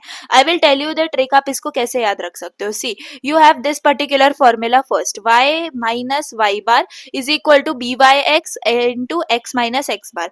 y ऑन x है, इसका मतलब पहले क्या आ रहा है आपका? बताओ, पहले आपके पास आ रहा है y। ठीक है, इसको इग्नोर मारो यार। ओके, यहाँ पे आपको क्या करना है? पहले y आ रहा है आपका, तो यहाँ पे आपको y माइनस वाई बार करना है, और यहाँ पे भी बी वाई एक्स आएगा, मतलब y पहले आएगा। ठीक है, और बाद में आपका जो x है बचा हुआ वो आएगा। सिमिलरली x ऑन y अगर होगा तो x माइनस एक्स बार आएगा, और बी एक्स वाई पहले आएगा, और फिर बचा क्या आपका? y minus y bar. ठीक है, अब ये b x y b Y x कैसे फाइंड आउट करना है? तो ये आपके पास फॉर्मूला है बी एक्स वाई का। इसका मतलब क्या है, मैं आपको बता दूं। कोरिलेशन के अंदर आप जो कर रहे हो वो एज इट इज आपको एंड तक करना है। ठीक है, बस आप क्या निकाल, आप जो आर है ना वो नहीं निकालोगे। सी, यहाँ पे आर का फॉर्मूला क्या है? ये कोवेरियंस आपने निकाला, सबसे पहले आप कोवेरियंस निकालोगे, उसके बाद आप निकालोगे सिग्मा एक्स सिग्मा वाई, फिर आप इसको पुट करते हो ये वाले फॉर्मूले के अंदर, ताकि आपको कोएफिशिएंट ऑफ कोरिलेशन मिल जाए। अब आप क्या करते हो? कोएफिशिएंट ऑफ कोरिलेशन आपको फाइंड आउट नहीं करना, आपको फाइंड आउट करना है रिग्रेशन लाइन। ठीक है, तो आप क्या करते हो? ये कोवेरियंस फाइंड आउट करते हो, ये sigma x sigma y find out करते हो, और फिर क्या करते हो? फिर आप यहाँ पे बी वाई एक्स और b x y find out करते हो। ठीक है, तो बी वाई एक्स और b x y find out जब करते हो तब आप जाके इस वाले फॉर्मूले के अंदर डाल देते हो, and what you will get the regression जो भी आपको पूछिए, वाई ऑन एक्स या फिर एक्स ऑन वाई। क्लियर है, मेरी बात समझ में आ रही है? अब बी एक्स वाई का फॉर्मूला मैंने आपको बताया क्या होता है? Covariance of x y upon sigma square y. मतलब क्या कि देखो, यहाँ पे कैसे याद करोगे? बी एक्स वाई है, ठीक है, तो कोवेरियंस एक्स वाई, और यहाँ पे ये वाला देख लो, ये बी वाई एक्स का फॉर्मूला। एक मिनट में इसको पूरे को रफ करती हूँ, फिर समझ में आएगा आपको। ठीक है, सी, बी एक्स वाई और बी वाई एक्स बस यही डिफरेंस है, बाकी रिग्रेशन लाइन में आपको कोई डिफरेंस नहीं है। ये सी, ये बी वाई एक्स का आपके पास फॉर्मूला है। ठीक है, और ये क्या है? ये बी एक्स वाई का आपके पास फॉर्मूला है। ठीक है, तो इन दोनों में क्या है? बी वाई एक्स में covariance of x y, covariance of x y same है, बस नीचे का डिनोमिनेटर चेंज हो रहा है। तो देखो, जब बी वाई एक्स है, इसका मतलब कि y आपकी प्रायोरिटी है, लेकिन डिनोमिनेटर में आपको क्या लेना होगा? x लेना होगा। ठीक है, तो सिग्मा स्क्वायर x हो जाता है आपके पास, और बी एक्स वाई में आपके प्रायोरिटी x है, लेकिन लेना किसको है? y को, तो सिग्मा स्क्वायर y हो जाएगा। समझ में आ रही है मेरी बात? वो यहाँ पे आपका कोएफिशिएंट ऑफ रिग्रेशन के साथ इसका रिलेशन है। ठीक है, आई होप आपको समझ में आ गया है। अब कभी कभी आपको एमसीक्यू में आ जाता है ये क्या, relation between correlation coefficient and regression coefficient. ठीक है, मतलब जो कोरिलेशन हमने ऊपर देखा यहाँ पे, ये वाला, ठीक है, ये वाला जो कोरिलेशन है, ये वाला ये है आपका Karl Pearson coefficient of regression, और ये क्या है? आपका रिग्रेशन लाइन है। तो इन दोनों के बीच में क्या रिलेशन है? ये रिलेशन है आपका r is equal to under root of b x y b Y x. ठीक है, कभी कभी एक्यूट एंगल का भी फॉर्मूला आपसे पूछ लिया जाता है, तो you have to remember this, बाकी कहीं पे पूछा नहीं जाता है आपके न्यूमेरिकल में। ठीक है, फिर भी आप इसको याद रख सकते हो, maybe as an extra आपको आ सकता है। ठीक है, okay fine. Now correlation and regression के अंदर आपके पास ऐसे आपको आएगा। सी बहुत ज्यादा सिंपल है, बहुत ज्यादा सिंपल है। बस आपको जो मैंने फॉर्मूलाज बता दिए वही आपको यहाँ पे अप्लाई करने हैं। अब आपको क्लियर हो जाएगा न्यूमेरिकल देख के कि आपको करना कैसे। See you have to calculate the correlation coefficient, और आपको ये एंट्रीज दे दी है। ठीक है, मैंने आपको क्या बोला, कोरिलेशन और रिग्रेशन में आपको एक ही टेबल बनाना है, x y, x square y square और एक्स वाई, बस इसको याद रख लो। ठीक है, आपके पास एक्स वाई गिवन होगा, यस गिवन है, बस आपने यहाँ पे पुट कर लिया, इनके corresponding x square y square calcium में पुट करके निकाल लो, एक्स वाई निकाल लो। ठीक है, निकाल लेंगे। अब आपको क्या करना है, अब आपको एक सिस्टम फॉलो करनी है। इसके अंदर आपने पहले तो जैसे कि ये टेबल बनाई है, टेबल का मतलब आपको क्या चाहिए, आपको चाहिए समेशन। तो आपने समेशन एक्स निकाल लिया, summation y, summation x square और समेशन वाई स्क्वायर। ठीक है, आपने निकाल लिया। अब आपको क्या करना है, अब आपको ये वाला जो फॉर्मूला है ये आपको जो है परफेक्ट कोएफिशिएंट ऑफ कोरिलेशन देने वाला है, लेकिन इसके लिए आपको कोवेरियंस निकालना है और सिग्मा एक्स सिग्मा वाई निकालना है। तो इसके लिए पहले आप क्या करो, पहले आप एक कॉर्नर में या फिर एकदम स्टार्टिंग में आप अरिथमेटिक मीन निकाल लो। ठीक है, ये मैं स्टेप्स बता रही हूँ, प्लीज ध्यान दो, प्लीज ध्यान दो। ये आपका फर्स्ट स्टेप है। ठीक है, क्या करना है, आपको एक्स बार और वाई बार निकाल लेना है। एक्स बार क्या है आपका समेशन एक्स बाय एन, और वाई बार क्या है आपका समेशन वाई बाय एन। ठीक है, तो समेशन एक्स क्या है मेरे पास यहाँ पे देखो 544, तो 544 पुट कर दिया। आपके एन यानी कि number of observation c 1, then यहाँ पे 2। ठीक है, यहाँ पे ये 2। ठीक है, आई विल नॉट राइट, ये 3 4 5 6 7 और 8, आपके पास कितने हैं, 8 है। ठीक है, तो यहाँ पे आपके पास एन क्या आ गया देखो, 8 आ गया। क्लियर, तो वैसे ही एक्स बार 68 आ गया और एक्स वाई बार आपका ये आ गया। ठीक है, समेशन वाई आपके पास ये है। ओके फाइन, तो यहाँ पे summation x by summation y find out करने के लिए जब आप कोवेरियंस का फॉर्मूला लगा रहे हो, ठीक है, सबसे पहले मैंने बोला आपको अरिथमेटिक मीन निकालना है, उसके बाद आपको निकालना है covariance of x comma y. Covariance of x comma y का फॉर्मूला मैंने क्या बताया था, summation x y upon n minus summation x by n summation y by n, या फिर इसकी जगह पे आप क्या लिख सकते हो, एक्स बार वाई बार, क्योंकि यही उनका फॉर्मूला है। तो instead of calculating over year यहाँ पे आप डायरेक्टली ये वाली वैल्यूज पुट कर सकते हो, राइट। तो बस आपका कोवेरियंस क्या आ गया, आपका कोवेरियंस कुछ ये आ गया। ठीक है, चलो ये सेकंड आपका स्टेप हो गया, ये फर्स्ट स्टेप, ये second step. Now this is your third step. Third step में आपको क्या करना है, समेशन एक्स फाइंड आउट करना है। समेशन एक्स का formula summation x square by n minus summation x by n the whole square. ठीक है, तो समेशन एक्स का क्या है, फॉर यहाँ पे आपके पास वैल्यू क्या है, 37028। ठीक है, तो वो हमने यहाँ पे पुट कर दी। सिमिलरली समेशन एक्स की वैल्यू 544 और एन आपके नंबर ऑफ ऑब्जर्वेशन से आ गए, तो आपको समेशन एक्स क्या मिला, 2.123। सिमिलरली समेशन वाई में आपको क्या मिला, 8.0535। क्लियर, अब ये है आपका फाइनल जिसके अंदर हमें पुट करनी है सारी वैल्यूज कैलकुलेटेड। ठीक है, तो फर्स्ट स्टेप एक बार वापस रिवाइज करो। आपने क्या किया, आपने क्या किया, सबसे पहले टेबल बनाया, एक्स वाई से एक्स स्क्वायर वाई स्क्वायर और एक्स वाई निकाला, फिर आपने समेशन निकाले। सबसे पहला स्टेप आपने पहले तो चलो आप एक बार दिखा दोगे कि ये वाला फॉर्मूला है जो हमें अप्लाई करना है। ओके फाइन, अब आपको क्या निकालना है, सबसे पहले आप अरिथमेटिक मीन निकालोगे, उसके बाद आप कोवेरियंस निकालोगे, उसके बाद आप सिग्मा एक्स निकालोगे, सिग्मा वाई निकालोगे, एंड देन आप ये वाले फॉर्मूले में पुट कर दोगे। कोवेरियंस एक्स वाई क्या आया मुझे बताओ, कोवेरियंस एक्स वाई आया 0.375, 0.375। वैसे ही आपके पास सिग्मा एक्स सिग्मा वाई क्या आया, सी 2.1213 और ये 8.05, तो यहाँ पे ये आपने मल्टीप्लाई कर दिया, and this is your final Karl Pearson coefficient of correlation. है ना, कितना सिंपल है। अब देखो ये वाला क्वेश्चन तो सुपर इजी है, इसमें तो आपको डायरेक्टली टेबल बनाने की भी जरूरत नहीं है, आपको वैल्यूज दे दी है। तो आपको क्या करना है, सबसे पहला स्टेप आपका क्या है, देखो सबसे पहला स्टेप है आपका अरिथमेटिक मीन निकालना। तो आपने पहले एक्स बार निकाल लिया, वाई बार निकाल लिया। देखो डायरेक्ट एन दिया हुआ है, एक्स वाई टेबल के फॉर्मेट में एंट्रीज नहीं दी है, डायरेक्ट आपको उसकी वैल्यूज दे दी है, काम आपका इजी किया है। फिर आप क्या फाइंड आउट कर रहे हो, चलो आप पहले कोवेरियंस फाइंड आउट कर लो, जो स्टेप मैंने बताया। तो यहाँ पे आपने सेकेंडली क्या किया, पहले कोवेरियंस फाइंड आउट कर लिया, तो आपको कोवेरियंस आया है 1। उसके बाद आप लोग फाइंड आउट करो समेशन एक्स समेशन वाई। ठीक है, तो ये समेशन एक्स और समेशन वाई फॉर्मूला लगा के यहाँ पे ये भी 1 आया आपके पास और समेशन वाई आपके पास आया है 2। अब आप लास्ट में क्या कर दोगे, बस अपने फॉर्मूले के अंदर पुट कर दोगे। ठीक है, समझ में आ रही है कितना सिंपल है कोएफिशिएंट ऑफ कोरिलेशन, बहुत सिंपल है गाइस। ठीक है, अब यह है covariance x y upon sigma x y, तो आपके पास आंसर क्या आ गया, 0.5 आ गया। क्लियर, तो ऐसे आपको क्वेश्चन आएंगे कोएफिशिएंट ऑफ कोरिलेशन पे। अब एक और इसके अंदर जो है ना एक्स्ट्रा होता है, if the given data contains large entries, मतलब आपके पास जो टेबल है उसमें लार्ज एंट्रीज है। फॉर एग्जांपल हम ऐसे वाली एंट्रीज कंसीडर करते हैं, ठीक है, जिसमें जो मतलब जैसे कि एंट्रीज का नंबर ज्यादा है या फिर जो एंट्रीज के अंदर वैल्यूज हैं वो ज्यादा है, तो उस केस में हम क्या करते हैं, उस केस में हम ये वाला मेथड अप्लाई करते हैं, we take a and b. we take A and B such as new entries are smaller than the original entries which is called as change of origin. आप change of origin करते हो, इससे आपका mean या फिर standard deviation covariance कुछ भी change नहीं होता, आपकी वैल्यूज सेम आती हैं. मतलब आपको क्या करना है, देखो आपको ये करना है u is equal to x minus a, v is equal to y minus b. इसी की वजह से अगर आप x को एक जगह रखो, u को इधर लेके आओ तो u प्लस ए हो जाएगा, जस्ट आपको उनके ऊपर बार लगा देना है. चलो ये तो हम बाद में देखेंगे, अभी आपको समझ में नहीं आया होगा, सी न्यूमेरिकल देख के समझो. ये आपको coefficient of correlation find out करना है सप्लाई एंड प्राइस के बीच में. तो ये कुछ वैल्यूज आप जो है ना ऐसे समझो कि ये जो है लार्ज डेटा है, ठीक है. तो इसके लिए आप क्या करोगे, सबसे पहले कंसीडर आपका x क्या है, ये सप्लाई है, ठीक है, और y क्या है, आपका प्राइस है. आपको u और v कंसीडर करना है. समझ में आ रही है मेरी बात. u और v कैसे कंसीडर करोगे, सी. अब यहाँ पे देखो, ये सप्लाई x के लिए मैं देख रही हूँ, ये u के लिए आता है मेरा ये वाला कॉलम, ठीक है, ये u के लिए और ये v के लिए. तो u के अंदर मैं यहाँ पे देख रही हूँ 152 158 ऐसे, मतलब कि आप कोई भी वैल्यू 152 से लेके 182 के बीच में कोई भी वैल्यू आप कंसीडर कर लो. आप चाहो तो एवरेज कंसीडर कर लो या कुछ भी कंसीडर कर लो, या फिर आप सिंपली आप ऐसा कोई नंबर कंसीडर करो जो कि उनसे मिलता जुलता हो. अब मैंने क्या चूज किया, मैंने 150 चूज किया. अब ऐसा मत बोलना रहे कि 152 से 182 के बीच में ही करना था, ऐसा कोई रूल नहीं है.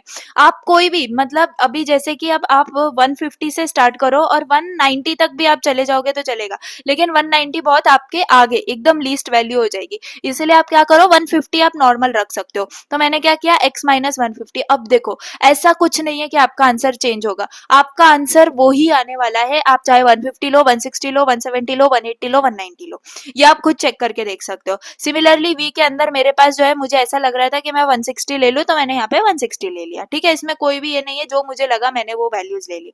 अब आपके टेबल में क्या चेंजेस होती है, देखो एक्स वाई आपके पास है. अब आपका u का फॉर्मूला क्या है, x माइनस 150. v का क्या फॉर्मूला हमने बनाया, y माइनस 160, ठीक है. अब आपको u स्क्वायर v स्क्वायर करना है, u भी करना है. मतलब क्या कि अब जो है आप x y से नहीं खेलोगे, अब आप जो है u v से खेलोगे.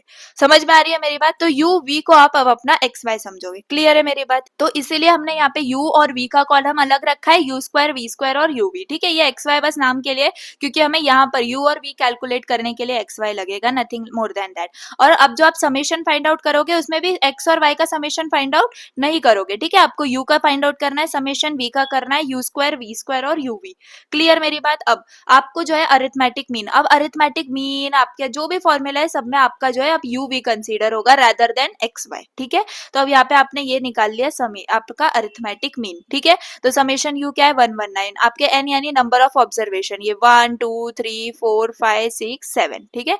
तो 7 आपके नंबर ऑफ ऑब्जर्वेशंस आ गए, जस्ट लाइक दिस. सो आपका यहाँ पे आ गया ये u बार और यहाँ पे आ गया v बार. अब इसके बाद आप क्या कैलकुलेट करते हो, आप चाहो तो सिग्मा u सिग्मा v कर लो या कोवेरियंस कर लो, कोई भी आप पहले कर सकते हो, नो इशू. तो कोवेरियंस आप अगर पहले करोगे तो देखो सब जगह एक्स वाई की जगह x की जगह u आ गया, y की जगह v आ गया. तो आपका फाइनल कोवेरियंस क्या है, -136.85. सिमिलरली आप समेशन u का फाइंड आउट करोगे, समेशन v का फाइंड आउट कर सिग्मा v और सिग्मा u और सिग्मा v, सॉरी, ठीक है. तो उसमें आपके वैल्यूज क्या है, ये जस्ट आपको फॉर्मूला चेंज करना है uv के टर्म्स में. ओके. अब आप यहाँ पे पुट कर दोगे r uv के फॉर्मूले में, आपको क्या मिल जाएगा, covariance uv upon sigma u sigma v. तो आपके पास वैल्यू क्या आई, माइनस ऑफ 0.9322. क्लियर है मेरी बात. तो आपको ऐसे करना है, देखो सिमिलर पैटर्न में यहाँ पे अब ये भी वैल्यूज क्या है, देखो 200 500 400, मतलब कि लार्ज वैल्यूज है, ठीक है. अगर 1 2 3 होती तो हम नॉर्मल कोरिलेशन एक्स वाई से भी कर सकते थे. तो अब यहाँ पे देखो, चाहो तो आप कोई भी, अब x को मैंने पॉपुलेशन डेंसिटी कंसीडर किया है और डेथ रेट को मैंने y कंसीडर किया है, ठीक है. तो देख लो यहाँ पे, अब मैंने इसमें से कोई भी वैल्यू में ले सकती हूँ. अब आपको अगर डाउट हो रहा हो तो 200 मत लो, आप चाहो तो कोई भी इसमें से वैल्यू, या फिर इसके बीच की 5 आप यहाँ पे देख लो. सपोज आपके पास यहाँ पे 300 नहीं है, लेकिन 300 भी ले सकते हो, क्योंकि वो इसी बीच में, इस रेंज के बीच में ही लाई कर रहा है, ठीक है. तो आपके पास जो है वैल्यूज आ जाएंगी. ऑब्वियसली u कंसीडर किया, v कंसीडर किया, यहाँ पे v मैंने 12 ले लिया है. या फिर आपको समझ में नहीं आ रहा है तो कुछ भी नहीं, आप फर्स्ट वैल्यू भी कंसीडर कर सकते हो, जैसे मैंने यहाँ पे कंसीडर किया है, ठीक है. तो u square v square u आ गया आपके पास, वही सेम फॉर्मूला, अब आप ये खुद से कर सकते हो. I hope I have made this concept very clear, ठीक है. तो ये पूरा का पूरा आपका जो है ना कोएफिशिएंट ऑफ कोरिलेशन का कॉन्सेप्ट है. एंड उसके अंदर भी जो एडिशन मैंने आपको बताया लार्ज वैल्यूज का, वो आप प्लीज ध्यान में रखना, ठीक है. Okay fine. नाउ लास्ट देख लेते हैं रिग्रेशन लाइन, ठीक है। तो रिग्रेशन लाइन जाके फिर से मैंने बोला था मैं आपको रिवाइज करवा दूंगी, तो let's again go and revise the formulas. तो कोएफिशिएंट ऑफ कोरिलेशन के साथ मैंने आपको इसको पढ़ाया था। Yes, this is the regression y on x। उसके लिए आपको क्या करना है, पहले तो वही, आपको सिर्फ ये वाला फॉर्मूला नहीं लगाना है r का, आपको कोवेरियंस फाइंड आउट करना है, आपको sigma x sigma y find out करना है। अब आपको ये वाला फॉर्मूला लगाना है, पहले आप बी वाई एक्स, अगर आपको y ऑन x निकालना है, रिग्रेशन y ऑन x निकालना है, तो आप बी वाई एक्स का फॉर्मूला लगाओगे। वापस बता दूं क्या होता है, covariance of x y upon sigma square x, यानी कि बी वाई एक्स है तो आप सिग्मा स्क्वायर एक्स लोगे, ठीक है। सिमिलरली बी एक्स वाई निकालोगे, अगर रिग्रेशन लाइन आपको एक्स ऑन वाई निकालना है, तो covariance of x y upon sigma square y हो जाएगा। That's it, that's it. Sorry, हाँ, बी वाई एक्स और b x y find out करके आप यहाँ पे ये वाला भी फॉर्मूला याद रखो, y minus y bar b Y x into x minus x bar, similarly x minus x bar b x y y minus y bar. Clear है मेरी बात? तो चलो अब जब न्यूमेरिकल्स देखेंगे तो बहुत अच्छे से आपको क्लियर हो जाएंगी चीजें। Yes, regression line. तो इसमें भी आपको जो है ये ऐसे दे दिया होगा एंट्रीज, वही मैंने क्या बोला, टेबल वही रहेगी आपकी, x y x square y square और एक्स वाई। तो ये देखो आपके पास ये सारी टेबल्स आ गई। क्लियर मेरी बात? ओके। अब आपको क्या करना है, सिग्मा एक्स निकालना है, सिग्मा वाई, सिग्मा नहीं सॉरी समेशन, ठीक है, मैं कंफ्यूज हो गई हूँ। अब देखो, summation x summation y, summation x square summation y square और समेशन एक्स वाई। क्लियर?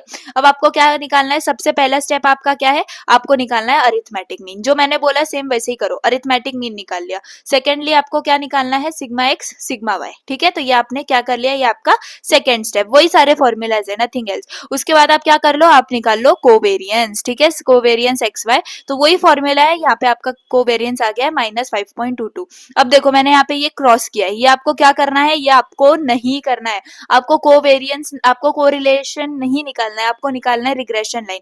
तो उसके लिए आपका फोर्थ फॉर्मूला बनता है बी वाई एक्स और बी एक्स वाई का। अब यहाँ पे आपको डायरेक्टली रिग्रेशन लाइन बोला है y on x and x on y, है ना, y on x and x on y, मतलब कि आपको दोनों निकालना है। तो आपने बी वाई एक्स निकाल लिया, फॉर्मूला देख लो, बी वाई एक्स का फॉर्मूला क्या है, covariance x y upon sigma square y, और बी एक्स वाई क्या आ जाएगा आपके पास, कोवेरियंस, यहाँ पे कॉस नहीं है, यहाँ पे आपका कोवेरियंस है, ठीक है, x y upon sigma square y. तो यहाँ पे कोवेरियंस एक्स वाई क्या आया है आपके पास, -5.2, -5.2, सिग्मा स्क्वायर एक्स, तो सिग्मा एक्स क्या है 2.8284। अब इसका आप स्क्वायर कर लोगे, आपको मिलेगा 8 समथिंग, ठीक है। तो यहाँ पे आप इसको पुट कर लो, सिमिलरली यहाँ पे पुट कर लो, ठीक है, यू विल गेट। अगर यहाँ पे गलत भी हो रहा है ना तो प्लीज आप चेक कर लेना, मे बी यहाँ पे 2.8284 है, तो इसका स्क्वायर में भी 4 पॉइंट समथिंग आना चाहिए, लेकिन ठीक है आप देख लो, ठीक है, आप करेक्ट कर लेना अगर गलत होगा तो। लेकिन हाँ, यहाँ पे आपके पास ऐसी वैल्यूज आएंगी, क्या आपको मे बी वैल्यूज भी करेक्ट हो सकती हैं, या फिर आई डोंट नो, आप देख लेना, कैलकुलेशंस में मुझसे मिस्टेक हो सकती है। फिर सिग्मा स्क्वायर वाई के अंदर 2 का तो मैंने बराबर लिखा है 4 यहाँ पे, ठीक है, तो आप चेक कर लेना, कुछ भी अगर गलत हो तो चेक कर लेना। एंड यहाँ पे आपके पास ये कंसीडर कर रही हूँ मैं अभी मैं कि ये बी वाई एक्स और ये बी एक्स वाई है, ठीक है। अब आपको फाइनल फॉर्मूला में जो है वैल्यूज पुट करनी है, रिग्रेशन वाई ऑन एक्स में क्या करते हो, y minus y bar is equal to b Y x x minus x bar. इसमें याद रखो ये जो वाई है और ये जो एक्स है, ये वैल्यूज आपकी अननोन है, क्योंकि आपको ये ऐसा एक इक्वेशन फाइंड आउट करना है, ये आपका लाइन का इक्वेशन है, that is why it is a regression line, ठीक है। तो आपका वाई बार कहाँ पे है, वाई बार सबसे पहले फाइंड आउट किया हमने, यहाँ पे देखो वाई बार आपके पास क्या है 8 है, ठीक है, बस 8 यहाँ पे पुट कर दिया। बी वाई एक्स की वैल्यू आपकी कुछ ये आई है, एक्स माइनस यहाँ पे 6 आएगा, तो ये वाई की वैल्यू आपकी आ गई। सिमिलरली एक्स माइनस एक्स बार में आपके पास ये है, ठीक है। तो ये आप वैल्यूज पुट कर लो, आपके पास ये x का आ गया, ठीक है। तो आई होप आपको समझ में आ गया कि रिग्रेशन लाइन के लिए कैसे करना है। ये वाला भी क्वेश्चन देख लो, आपके पास ये एंट्रीज गिवन है, ठीक है, एंड आपको एस्टिमेट करना है y where x is equal to 6 and x where y is equal to 20। इसका मतलब आपने y ऑन x निकाला है तो आप x के अंदर ये वाली वैल्यू पुट करो, x ऑन y निकाला है तो y के अंदर ये वाली वैल्यू पुट करो, आपको x और y की वैल्यूज इन्हें देनी है, सेम प्रोसेस, आपको यही टेबल निकालनी है, ठीक है, समीशन निकालने हैं। फिर आपको यहाँ पे देखो, फर्स्ट स्टेप आपका अरिथमेटिक मीन, ठीक है, सेकंड स्टेप आपका sigma x sigma y, third step आपका कोवेरियंस। समझ में आ रही है ना मेरी बात? अब तो मुझे एक्सप्लेन करने की भी जरूरत नहीं है। सी ये आपका क्या है, fourth b Y x b x y, yes ये। उसके बाद आपके पास ये रिग्रेशन लाइन का फॉर्मूला फिफ्थ। तो 5 स्टेप्स आते हैं रिग्रेशन लाइन में, 3 स्टेप्स आते हैं आपके कोरिलेशन के अंदर, ठीक है। अब यहाँ पे देखो आपके पास ये वाला जो है, आपके पास ये इक्वेशन आया है वाई ऑन एक्स का, तो आपने अब क्या बोला है क्वेश्चन में, at x is equal to 4, कुछ नहीं, एक्स की जगह 6 वैल्यू पुट कर दो, वाई की वैल्यू निकाल दो। X on y regression line बोला है तो आपको ये वाला फॉर्मूला लगा दिया, आपका ये आया फाइनल इक्वेशन। इसमें आपको y इज इक्वल टू 20 पे वैल्यू चाहिए, तो ये आपको x मिल गया, है ना, कितना सिंपल है, कितना सिंपल है, देखो ऐसे ही करना है। अब यहाँ पे देखो ये न्यूमेरिकल टाइप भी क्वेश्चन आपको आ सकते हैं। So the followings are marks obtained by 10 students, again I will say this all are your PYQs. तो आई होप आपको कितना सिंपल लग रहा होगा यूनिट 3, जस्ट आपके कैलकुलेशंस हैं, ठीक है। Now in statistics and economics में मार्क्स आपके गिवन है, marks out of 50। So obtain regression equation two estimate marks in statistics if marks in economics is 30।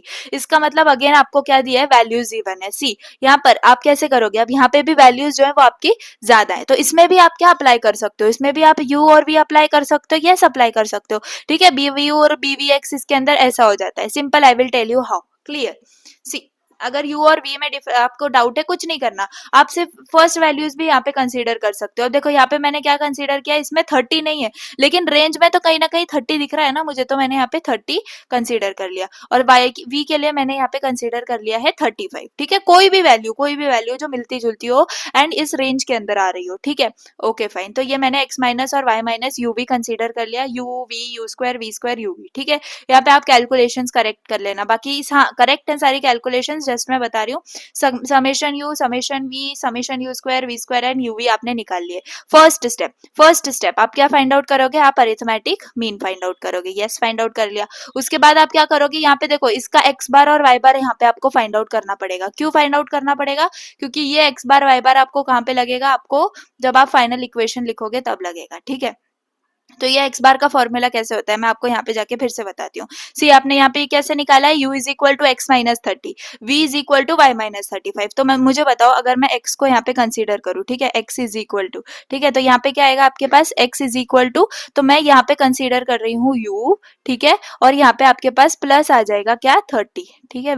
यार ये ऐसे आ रहा है लिख के, ओके फाइन, चलो अब आपको क्या कर लेना है, बस इसका बार और इसका बार कंसीडर कर लेना है और कुछ भी, ठीक है। इसको अरेंज किया है, सिमिलरली इसके लिए करना है, तो क्या आ जाएगा, इसके लिए y bar is equal to v bar plus 35, yes.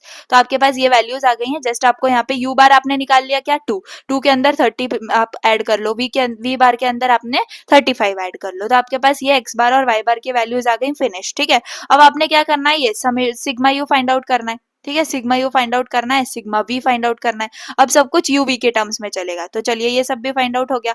अब कोवेरियंस का भी आपका जो है फॉर्मूला सेम फॉर्मूला अप्लाई करना है, ठीक है। आप ऐसे भी इस फॉर्मूले को लिख सकते हो, ठीक है, यू बार और यू वी के टर्म्स में। ओके, अब उसके बाद आपका जो यहाँ पे आपको क्या कंसीडर करना है, जो आपका यू है वो आपका क्या है, वो आपका है एक्स, ठीक है, वो आपका एक्स है, और जो आपका वी है वो आपका क्या है, वो आपका है वाई, ठीक है, y। तो जस्ट आपने यहाँ पे, अब ये BVU है, इसका मतलब ये क्या है, ये आपका BYX है, क्या है आपका BYX है, इसका मतलब y ऑन x, क्लियर। तो इसके लिए आपने क्या है, यहाँ पे covariance of UV upon sigma you square आपका पास वैल्यू आती है। तो देख लो यहाँ पे आपने ये सारी वैल्यूज पुट करी, यू गॉट दिस, ठीक है। सिमिलरली y माइनस वाई बार, ये आपने फॉर्मूला अप्लाई कर दिया इसके ऊपर, क्योंकि देखो ये ही BYX भी है, ठीक है। तो इसको अब आपने XY के टर्म्स में करना है। देखो ये क्या फाइंड आउट हुआ है आपका, BYX, देख लो आपका BVU इसका मतलब कि V क्या है आपका, V आपने कंसीडर क्या किया है यहाँ पे, आपने स्टैटिस्टिक्स, और U क्या है आपका, इकोनॉमिक्स। आपको क्वेश्चन क्या पूछा है, you have to estimate marks in statistics if marks in economics are 30। इसका मतलब x की वैल्यू आपको गिवन है और y की वैल्यू पूछी जा रही है, इसका मतलब y ऑन x ही आपको निकालना है। आपको क्या निकालना है, y और x निकालना है। तो सिर्फ BVU फाइंड आउट करो, BUV फाइंड आउट करने की जरूरत नहीं है। तो यहाँ पे आपने निकाल लिया, एंड यही वैल्यू क्या है आपकी, BYX है, क्योंकि यही इसकी का मतलब BYX होता है, क्लियर बात है। अब आपको यहाँ पे क्या करना है, यहाँ पे रिग्रेशन लाइन का आपने फॉर्मूला लिखना है, ठीक है। अब यहाँ पे y बार, यहाँ पे UV नहीं करना, ये याद रखो, यहाँ पे UV नहीं करोगे क्योंकि फाइनल इक्वेशन आपको XY के टर्म्स में चाहिए। तो जो UV है वो आपके सिर्फ यहाँ पे BVU तक खत्म हो गया। अब ये y बार और x बार, मैंने आपको क्या बोला था, यहाँ पे ये x बार और y बार हमने क्यों फाइंड आउट करे हैं, क्योंकि फाइनल आंसर में हमें चाहिए। तो यहाँ पे आंसर आया आपका 32 और यहाँ पे आया है 38। तो जस्ट आपको यहाँ पे कंसीडर करना है, सी y बार क्या है आपका 38 है, x बार क्या है आपका 32 है, ठीक है। जस्ट आपने, और BYX की value as it is, x और y आपका ऐसे ही रहेगा। अब आपने क्या लगा लेना है यहाँ पे सिंप्लीफिकेशन करके, ये आपका आ गया फाइनल इक्वेशन। अब आपको इकोनॉमिक्स के मार्क्स गिवन थे, क्या थे, ये थे 30, तो आपने y की वैल्यू निकाल ली, यानी कि अराउंड 39.32 मार्क्स होंगे स्टैटिस्टिक्स में। आई होप आपको अच्छे से समझ में आ रहा है। आई एम एक्सप्लेनिंग यू, सी बहुत ज्यादा बहुत ज्यादा ध्यान से आपको समझने की जरूरत है एंड आई होप आपको अच्छे से समझ में भी आ रहा होगा ना। वैसे ये भी एक क्वेश्चन है, इस टाइप के भी क्वेश्चंस आपको आते हैं। तो इस टाइप के क्वेश्चंस में डायरेक्टली आपको गिवन दी है, देखो simple, determine line of regression for price. अब प्राइस को आप लेट से y कंसीडर कर रहे हो, गिवन द सप्लाई, सप्लाई आपका x है, hence estimate price when supply is 180। इसका मतलब आपको प्राइस को जो है एस्टिमेट करना है, प्राइस आपका y है तो y की वैल्यू चाहिए, x की वैल्यू 180 है, तो इसका मतलब आपको y ऑन x निकालना है, सिंपल। अब आपको ये सारी वैल्यूज गिवन है, सी आपको x y दिया है, n दिया है आपको 7, समेशन ऑफ x माइनस 150। अब मुझे बताओ ये क्या है, x माइनस 150, ये कुछ वैल्यू है जो हम जैसे uv के अंदर ले रहे थे वैसे यहाँ पर वैल्यू है। सी यहाँ पर उसका स्क्वायर है, उसका ये वाला स्क्वायर है एंड यहाँ पे एक्स वाई। इसका मतलब आपको समझ में आ रहा है, आपको वैल्यू दे दी है uv की, आपको u स्क्वायर v स्क्वायर दे दिया है ना, और आपको uv भी दे दिया है, सिंपल सारी वैल्यूज आपको गिवन है। इसका मतलब आपको क्या करना है, सबसे पहले तो आप फाइंड आउट करोगे ये क्या, अरिथमेटिक मीन। यहाँ पे आपने uv को सिंप्लीफाई करके ऐसे लिख लिया, ठीक है, क्योंकि x माइनस 150 आपका u है और v आपका y माइनस 160 है, साफ नजर आ रहा है, तो u बार v बार। मुझे बताओ समेशन u क्या है, समेशन u यानी कि x माइनस 150, तो समेशन u आपका है 119, क्लियर, ओके। वैसे ही आपको यहाँ पे पुट करना है, आपको ये वैल्यू मिल जाएगी, ये वैल्यू मिल जाएगी। वैसे ही समेशन u और समेशन v के लिए आपको वैल्यूज पुट करनी है। देख लो, समेशन u स्क्वायर यानी कि u क्या है आपका x माइनस 150, तो समेशन ऑफ u स्क्वायर यानी कि इसका स्क्वायर यानी कि ये 2835। तो देख लो यहाँ पे यही वैल्यूज को पुट किया है ना, बहुत सिंपल है, जस्ट आपको वैल्यूज निकालनी है और यहाँ पे पुट करनी है। तो ये आपने, आपके पास क्या आ गया, सिग्मा यू, और ये आपके पास आ गया सिग्मा वी। अब आप कोवेरियंस के फॉर्मूले के अंदर उसको पुट कर दो, आपको ये मिल जाएगा -129, ठीक है। आई होप आपको समझ में आ रहा है, ठीक है। एंड वैसे ही आप बीवीयू, क्योंकि आपको y ऑन x निकालना है तो आप ये वाला फॉर्मूला अप्लाई करोगे, आपके पास नीचे सिग्मा यू स्क्वायर आएगा एंड देन आपके पास फाइनल बीवीयू क्या है ये। अब आपको एट लास्ट क्या करना पड़ता है, आप पहले निकाल लो या बाद में निकाल लो, लेकिन x बार y बार आपको निकालना पड़ता है। तो आपके पास u बार v बार क्या है, देख लो, u बार v बार आपके पास आया 17 और 12, ठीक है। और यहाँ पे क्या है ये, तो आपको क्या करना है, इसको रीअरेंज करना है और आपके पास क्या आ जाएगा, x बार u बार प्लस 150 और y बार v बार प्लस 160। तो आपके पास वैल्यूज क्या आ गई, 167 और यहाँ पे 172। यहाँ पे u बार की वैल्यू 117 और यहाँ पे v बार की वैल्यू 12। तो ये आपके x बार y बार आ गए। जस्ट फाइनली आपका रिग्रेशन लाइन क्या आ जाएगी, ये, ठीक है। आपको सब वैल्यूज इसमें पुट करनी है, y बार की, x बार की वैल्यू पुट करनी है और बी वाई एक्स, ठीक है। और आपके पास जो है फाइनल, आप चाहो तो ये वाला भी निकाल दो, ठीक है, ये रिग्रेशन लाइन के लिए हो गया। ये आप चाहो तो कोएफिशिएंट ऑफ, आपने क्या है ये, कोएफिशिएंट ऑफ कोरिलेशन, ठीक है, तो ये भी आप निकाल सकते हो। समझ में आ गई मेरी बात। So this is the complete thing. I hope आपको समझ में आ रहा है मैं क्या बताने की कोशिश कर रही हूँ। यहाँ पे आपको एट लास्ट बोला भी था कि find out the coefficient of correlation also, इसीलिए यहाँ पे हमने एट लास्ट क्या निकाल दिया है, कोएफिशिएंट ऑफ कोरिलेशन भी निकाल दिया है। और ये जो है आपका, आपके पास क्या है, ये आपकी रिग्रेशन लाइन है। Okay fine. So I hope I am happy कि आपको समझ में आ रहा होगा, क्योंकि ये चीजें बहुत सिंपल है एंड M3 आपको बहुत सिंपल जाएगा अगर आप कैलकुलेशंस करेक्ट करोगे तो, ठीक है। Now see this one also, ये वाला भी आपके पास लास्ट है क्वेश्चन, ये मैं आपको समझा देती हूँ, तो फिर आपको ये जो है ना, ये एक लास्ट टाइप का क्वेश्चन है, ठीक है, कुछ डिफरेंट है, इसको हम देख लेते। तो इसके अंदर आपको क्या गिवन होता है ना, इसके अंदर आपको ऐसा इक्वेशन गिवन होता है, 8x minus 10y plus 66 and ये वाला इक्वेशन गिवन है 40x minus 18y is equal to 214। ये क्या है आपके, ये आपके रिग्रेशन इक्वेशंस है। और value of variance of x is 9, मतलब वेरिएंस की वैल्यू गिवन है, सिग्मा x स्क्वायर की वैल्यू गिवन है 9, और आपको बोला है आपको मीन फाइंड आउट करना है, आपको कोरिलेशन फाइंड आउट करना है और स्टैंडर्ड डेविएशन। तो इस टाइप के क्वेश्चन को आप कैसे हैंडल करते हो, बहुत सिंपल है। देखो पहले तो आप लिख लो दोनों को भी, ठीक है, दोनों इक्वेशंस को, और जहाँ पे एक्स वाई है वहां पे x bar y bar just put कर दो, ठीक है। तो both the regression line pass through the point x bar y bar and हमने ऐसे कंसीडर कर लिया, ठीक है। अब इसको आप सॉल्व करोगे अपनी कैलसी में, आपको क्या मिल जाएगा, एक्स की वैल्यू मिल जाएगी और वाई की वैल्यू मिल जाएगी। क्लियर है मेरी बात, ओके। अब आपको क्या करना है, लेट 8x, ये जो आपका पहली वाली लाइन है, इसको आप कंसीडर करोगे line of regression on y on x, ठीक है। एक को y ऑन x कंसीडर कर लो और एक को किसी को भी x ऑन y कंसीडर कर लो। तो इसको मैंने x ऑन y कंसीडर कर लिया, दोनों को अलग अलग कंसीडर करना है, दिस इज इंपॉर्टेंट। तो ये जो है, ये मेरी क्या है, y ऑन x वाली जो है मैंने कंसीडर करी है।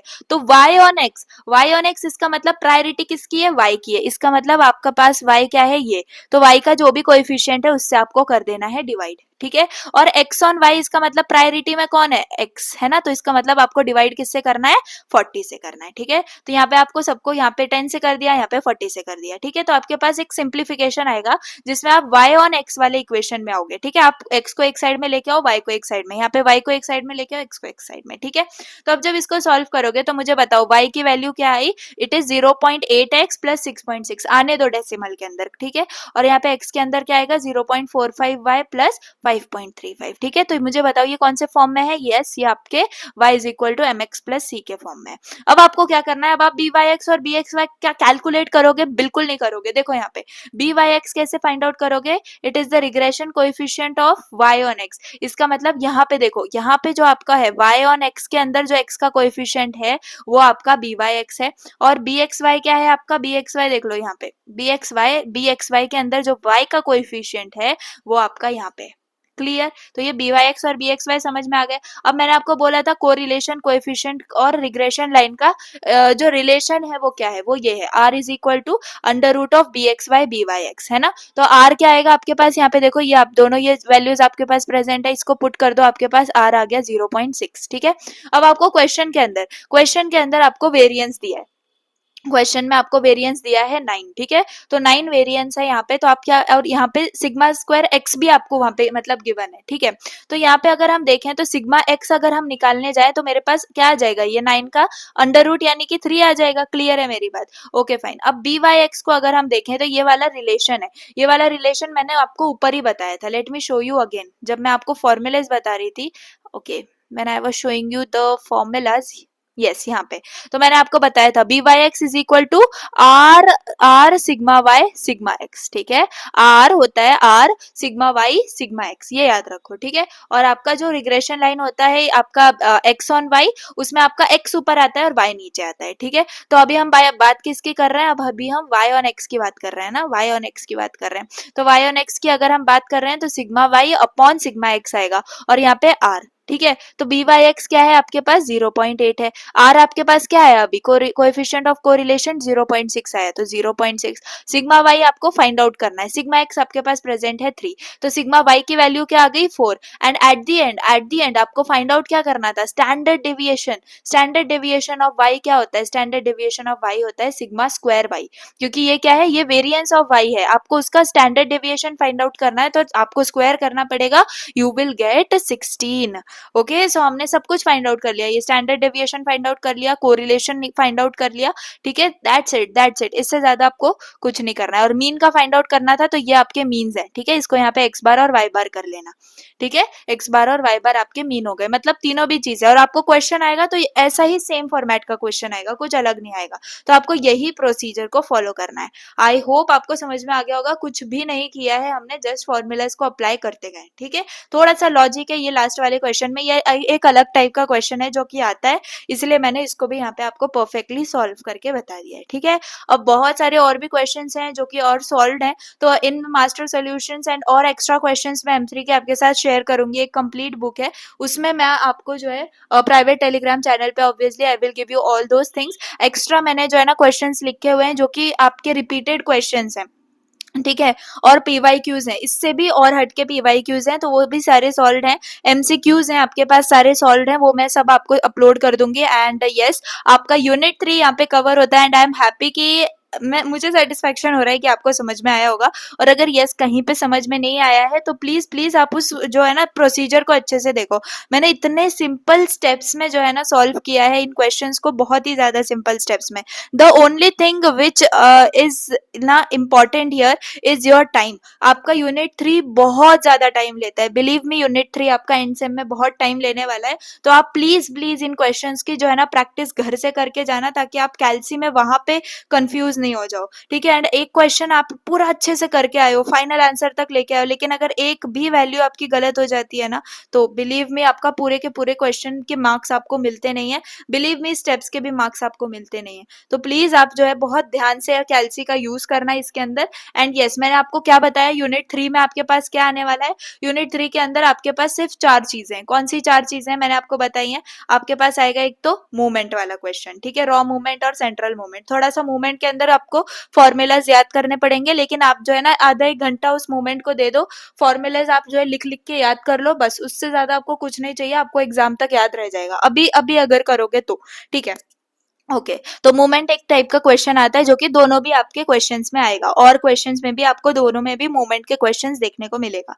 सेकंड क्वेश्चन आपका कर्व फिटिंग का आता है। एक आपके क्वेश्चन में आएगा ये सिंपल लाइन का, ठीक है, और एक क्वेश्चन में आएगा आपके पास पैराबोला का। ठीक है, तो और में एक तो या तो आपके पास सिंपल लाइन का आएगा और एक में आएगा आपके पास पैराबोला। और जो लास्ट क्वेश्चन होता है वो आपका एक आता है कोरिलेशन और एक आता है रिग्रेशन लाइन। और हो सकता है कि एक क्वेश्चन में आपको कोरिलेशन और रिग्रेशन दोनों भी पूछ लिया जाए, जैसे मैंने अभी आपको एक क्वेश्चन दिखाया था ऊपर यहाँ पे, है ना, हमने कोरिलेशन कोएफिशिएंट भी फाइंड आउट किया था यहाँ पे, है ना। तो ऐसे भी क्वेश्चंस आ सकते हैं, वैल्यूज भी दी जा सकती है, नहीं भी दी जा सकती हैं। तो मैंने आपको सब बता दिया एंड पीवाईक्यूज भी बता दिया एंड एक्स्ट्रा टाइप के क्वेश्चंस भी समझा दिए जो टाइप के एग्जाम में क्वेश्चंस आए हुए हैं। ठीक है, nothing is extra from my side, clear. So ये था आपका पूरा का पूरा यूनिट 3 स्टैटिस्टिक्स। ये नोट्स ऑलरेडी बहुत दिन पहले से अपलोडेड है टेलीग्राम चैनल के ऊपर एंड आप जो है उसको देख सकते हो एंड ये सारी चीजें सॉल्व कर सकते हो। आज मैं आपको जो है मैं एमसीक्यूज भी मैं आपको डाल दूंगी and you will get the extra questions as well.